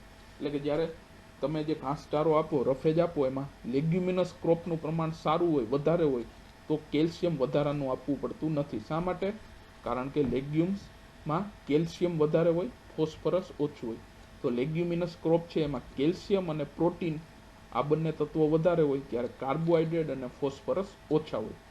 જ્યારે સિરિયલ્સ અથવા તો નોન લેગ્યુમ્સ છે તો એમાં કાર્બોહાઈડ્રેટ અને ફોસ્ફરસ વધારે હોય અને પ્રોટીન અને કેલ્શિયમ ઓછું હોય. Nowadays several mineral mixture are available in market. They are mixed in concentrate. Extra mineral is given to high producing cow. એટલે કે એવી ગાયો કે ભેંસો કે જેનું પ્રોડક્શન વધારે હોય તો એને મિનરલ મિક્સચર આપવામાં આવે. ત્યારબાદ આવશે ઇમ્પોર્ટન્સ ઓફ વોટર. તો આપણે બધાએ જોઈ ખ્યાલ છે કે લાઈફ છે વોટર વગર પોસિબલ નથી. જનરલી એનિમલની બોડી છે તો એનું 70% છે પાણી હોય. એનિમલ છે તો એના બોડીમાં 70% પાણી હોય અને જેનું મિલ્ક છે કેટલ કે બફેલોનું મિલ્ક એમાં 85% પાણી હોય. It is therefore not surprising that the dairy consumption of water is greater than that of any other nutrient. એટલું બધું પાણી જોઈએ તો એના આધારે આપણે ખ્યાલ આવે કે કાર્બોહાઈડ્રેટ, પ્રોટીન અને ફેટ, વિટામિન અને મિનરલ કરતાં પાણી છે એ એનિમલ્સને વધારે જોઈએ. Lack of water will retard growth and reduce the production. જો પૂરતું પાણી નહીં મળે તો એનિમલનો ગ્રોથ અને પ્રોડક્શન બંને ઘટશે. તો આપણે એનિમલને પાણી આપીએ એ કઈ ક્વોલિટીનું હોવું જોઈએ? તો કે ડિઝાયર ક્વોલિટીઝ ઓફ વોટર. તો પેલું, it must be free from pathogens, એટલે કે એમાં કોઈ બી હાર્મફુલ બેક્ટેરિયા કે હોવું જોઈએ નહીં. તે should not contain organic or inorganic impurity, જેમ કે લેડ છે કે એવી કોઈ ઇમ્પ્યુરિટી હોવી જોઈએ નહીં. Such water is safe, wholesome for animal life. At the same time, drinking water should be palatable to the animal so that they will drink sufficient amount. કે પાણી છે એ પેલેટેબલ હોવું જોઈએ, એમાં કોઈ બી પ્રકારની કોઈ વાસ કે એવું આવું સ્મેલ આવવી જોઈએ નહીં કે જેનાથી એનિમલ છે એનું કન્ઝપ્શન કરી શકે. The drinking water should be cooler in summer and warmer in winter. Generally ઉનાળા દરમિયાન પાણી છે થોડું ઠંડુ અને શિયાળા દરમિયાન થોડું ગરમ છે એ આપવું જોઈએ. વોટરના ફંક્શન્સ ક્યાં ક્યાં છે તો કે મેજર ફંક્શન છે એનું બોડી ટેમ્પરેચર રેગ્યુલેશન. બોડી ટેમ્પરેચરનું રેગ્યુલેશન કરે કે જ્યારે આપણે બહુ તડકો હોય તો આપણે પરસેવો થાય. એ પરસેવો શેનો બનેલો હોય? જનરલી પાણીનો. પરસેવાના કારણે આપણું બોડી છે એ ઠંડુ રહે. It is one of the constituent of the body tissue and fluid. હમણાં જ વાત કરી એમ કે 70% બોડી છે એ પાણીનું બનેલું હોય. All the biochemical reaction that take place in an animal required water. જેટલી બી બાયોકેમિકલ રિએક્શન થાય જેમ કે સિક્રીશન ઓફ એન્ઝાઇમ્સ એ બધી એમાં બી વોટરની જરૂર પડે. It act as solvents for a wide variety of compound. આપણે બધાને ખ્યાલ છે કે મોટા ભાગના તત્વો છે એ પાણીમાં ડિઝોલ્વ થાય, એટલે કે પાણીને શું કહેવાય? Solvent. It provides cell rigidity, fluidity and elasticity. It serve as lubrication fluid in synovial cavity. જે સાઇનોવિયલ કેવિટી એટલે કે જ્યાં જોઈન્ટ આવેલો હોય ત્યાં જે કેવિટી હોય એને સાઇનોવિયલ કેવિટી કહેવાય. એમાં જે ફ્લુઇડ હોય એને સાઇનોવિયલ ફ્લુઇડ કહેવાય. એમાં પાણીનું પ્રમાણ વધારે હોય. જે સાઇનોવિયલ ફ્લુઇડ પ્રોપર હશે તો જ આપણા જોઈન્ટ્સ છે સરખી રીતે કામ કરે. It serve as a medium for transportation of semi solid digestive gastro intestinal tract. So અહીંયા તમને ટેબલમાં આપ્યું છે કે average water requirement of water by animal. એનિમલને કેટલું વોટર જોઈએ દિવસ દરમિયાન. તો ડેરી કેટલ છે એનું 38 થી 110 કિલો. શા માટે એટલી રેન્જ આપી? કારણ કે જો નોન પ્રોડ્યુસિંગ કેટલ હશે કે જેમાં મિલ્ક પ્રોડક્શન નહીં થતું હોય તો એને 38 થી 40 લીટર જેટલું પાણી જોશે. જ્યારે જે ગાયો દૂધ આપતી હોય તો એને વધારે 100 થી 110 લીટર જેટલું પાણી જોઈએ. બીફ કેટલને 22 થી 66 લીટર પર ડે. સીપ અને ગોટ માટે 4 to 5 litres per day. Horses માટે 30 to 45 litres. Swines 11 to 19 litre. Chickens 0.2 to 0.4 litres અને turkey 0.4 to 0.6 litres. Dry cows and bullocks may drink 5 to 8 liters of water per 100 kilogram of body weight. એટલે કે dry cows અથવા તો બુલોક્સ છે તો એ પર 100 kilo body વેટે એને 5 થી 8 લીટર જેટલું પાણી જોઈએ. એટલે સપોઝ માની લો કે 400 કિલો વજન હોય બુલોકનું તો એને જનરલી 20 થી 32 લીટર જેટલું પાણી જોશે પીવા માટે. જ્યારે લેક્ટેટિંગ કાઉસ છે એને બી 5 થી 8 લીટર પાણી તો જોઈએ પીવા માટે પર 100 કિલોગ્રામ બોડી વેટ માટે. પ્લસ દરેક પર લીટર ઓફ મિલ્ક પ્રોડક્શન માટે એને વધારાનું 3 લીટર જેટલું પાણી જોશે. એટલે કે માની લો કે 400 કિલોની ગાય છે અને એનું મિલ્ક પ્રોડક્શન છે 10 લીટર. તો પહેલાં તો મેન્ટેનન્સ માટે કેટલું જોશે? 400 કિલો ગાય છે એટલે કે 100 કિલોએ 5 થી 8 લીટર. તો 400 કિલોએ કેટલું થાય? 20 થી 32 લીટર. અને પ્લસ 10 લીટર એનું પ્રોડક્શન છે મિલ્કનું. 1 લીટર મિલ્ક બનવા માટે 3 લીટર પાણી જોઈએ. 10 લીટર માટે કેટલું? 30. તો ટોટલ રિક્વાયરમેન્ટ કેટલી થઈ પર્ટિક્યુલર ગાયની? 30 પ્લસ 30 એટલે કે ટોટલ 60 લીટર. આ છે factors that modify the water requirement. પાણી કેટલું જોશે એ કયા ફેક્ટર ઉપર આધાર રાખે? તો કે ફિઝિયોલોજિકલ સ્ટેટસ ઓફ એનિમલ. હમણાં જ વાત કરી એમ કે એનિમલ દૂધ પ્રોડક્શન કરતી હશે તો પાણી વધારે જોઈએ, ડ્રાય હશે તો પાણી ઓછું જોશે. પછી એમ્બિયન્ટ ટેમ્પરેચર એટલે કે જ્યારે ટેમ્પરેચર ઓછું હોય, શિયાળો હોય ત્યારે પાણી ઓછું જોઈએ અને ઉનાળો હોય તો પાણી વધારે જોઈએ. Relative humidity also. Humidity high હોય, ભેજનું પ્રમાણ વધારે હોય તો પાણી વધારે જોઈએ. પછી વિન્ડ વેલોસિટી એન્ડ રેઇનફોલ અને dry matter intake. Dry matter એટલે કે ખોરાકમાં કેટલું ડ્રાય મેટર લે છે, ડ્રાય મેટર વધારે હશે, ઇન્ટેક વધારે હશે તો પાણી વધારે જોઈએ, ઓછું હોય તો પાણી ઓછું જોઈએ. પછી અનધર ફેક્ટર છે composition of feed. Feed with high level of salt increase the feed water intake. એવું ફીડ કે જેમાં સોલ્ટનું પ્રમાણ વધારે હોય તો પાણીની જરૂરિયાત બી વધારે રહેશે. Feed with high protein leads two higher production of urea which in turns increase the water requirement. માની લો તમે લેગ્યુમિનસ ક્રોપ કે કોન્સન્ટ્રેટ વધારે આપતા હો તો એમાં પ્રોટીનનું પ્રમાણ વધારે હોય કે જેમાંથી યુરિયા વધારે પ્રમાણમાં બનશે. યુરિયા એટલે કે આપણી યુરિનરી પ્રોડક્ટ કે યુરિન આપણે કહી શકીએ. તો એ જ્યારે યુરિયા વધારે બને તો એને બોડીમાંથી દૂર કરવા, યુરિન સ્વરૂપે દૂર કરવા પાણીની જરૂરિયાત બી વધશે. High fibrous feed also lead to increase in water requirement. High fibrous feed એટલે કે માની લો કે તમે રફેજીસ વધારે આપ્યું હોય, ડ્રાય રફેજ, તો બી પાણીની જરૂરિયાત વધશે. Variation of species. સ્પીસીસના આધારે બી પાણીની જરૂરિયાત છે ફેરફાર થાય. Frequency of watering the animals. જો તમે એને ચોક્કસ સમયે દિવસમાં 5 થી 6 વાર જેટલું પાણી આપશો તો પાણીનું કન્ઝપ્શન સારું રહેશે. જ્યારે ઓનલી 2 કે 3 વખત આપશો તો પાણીનું પ્રમાણ ઘટે, પાણી ઓછું પીવે, જેનાથી એનું પ્રોડક્શન છે ઘટે. ડાયયુર્નલ એન્ડ સિઝનલ વેરિએશન. સિઝન પ્રમાણે બી એમાં પાણીની રિક્વાયરમેન્ટ છે એમાં variation. So thank you all students. જો આ ટોપિક વિશે રિલેટેડ તમારે કોઈ બી ક્વેશ્ચન્સ હોય તો તમે ગમે ત્યારે પૂછી શકો છો. Good bye.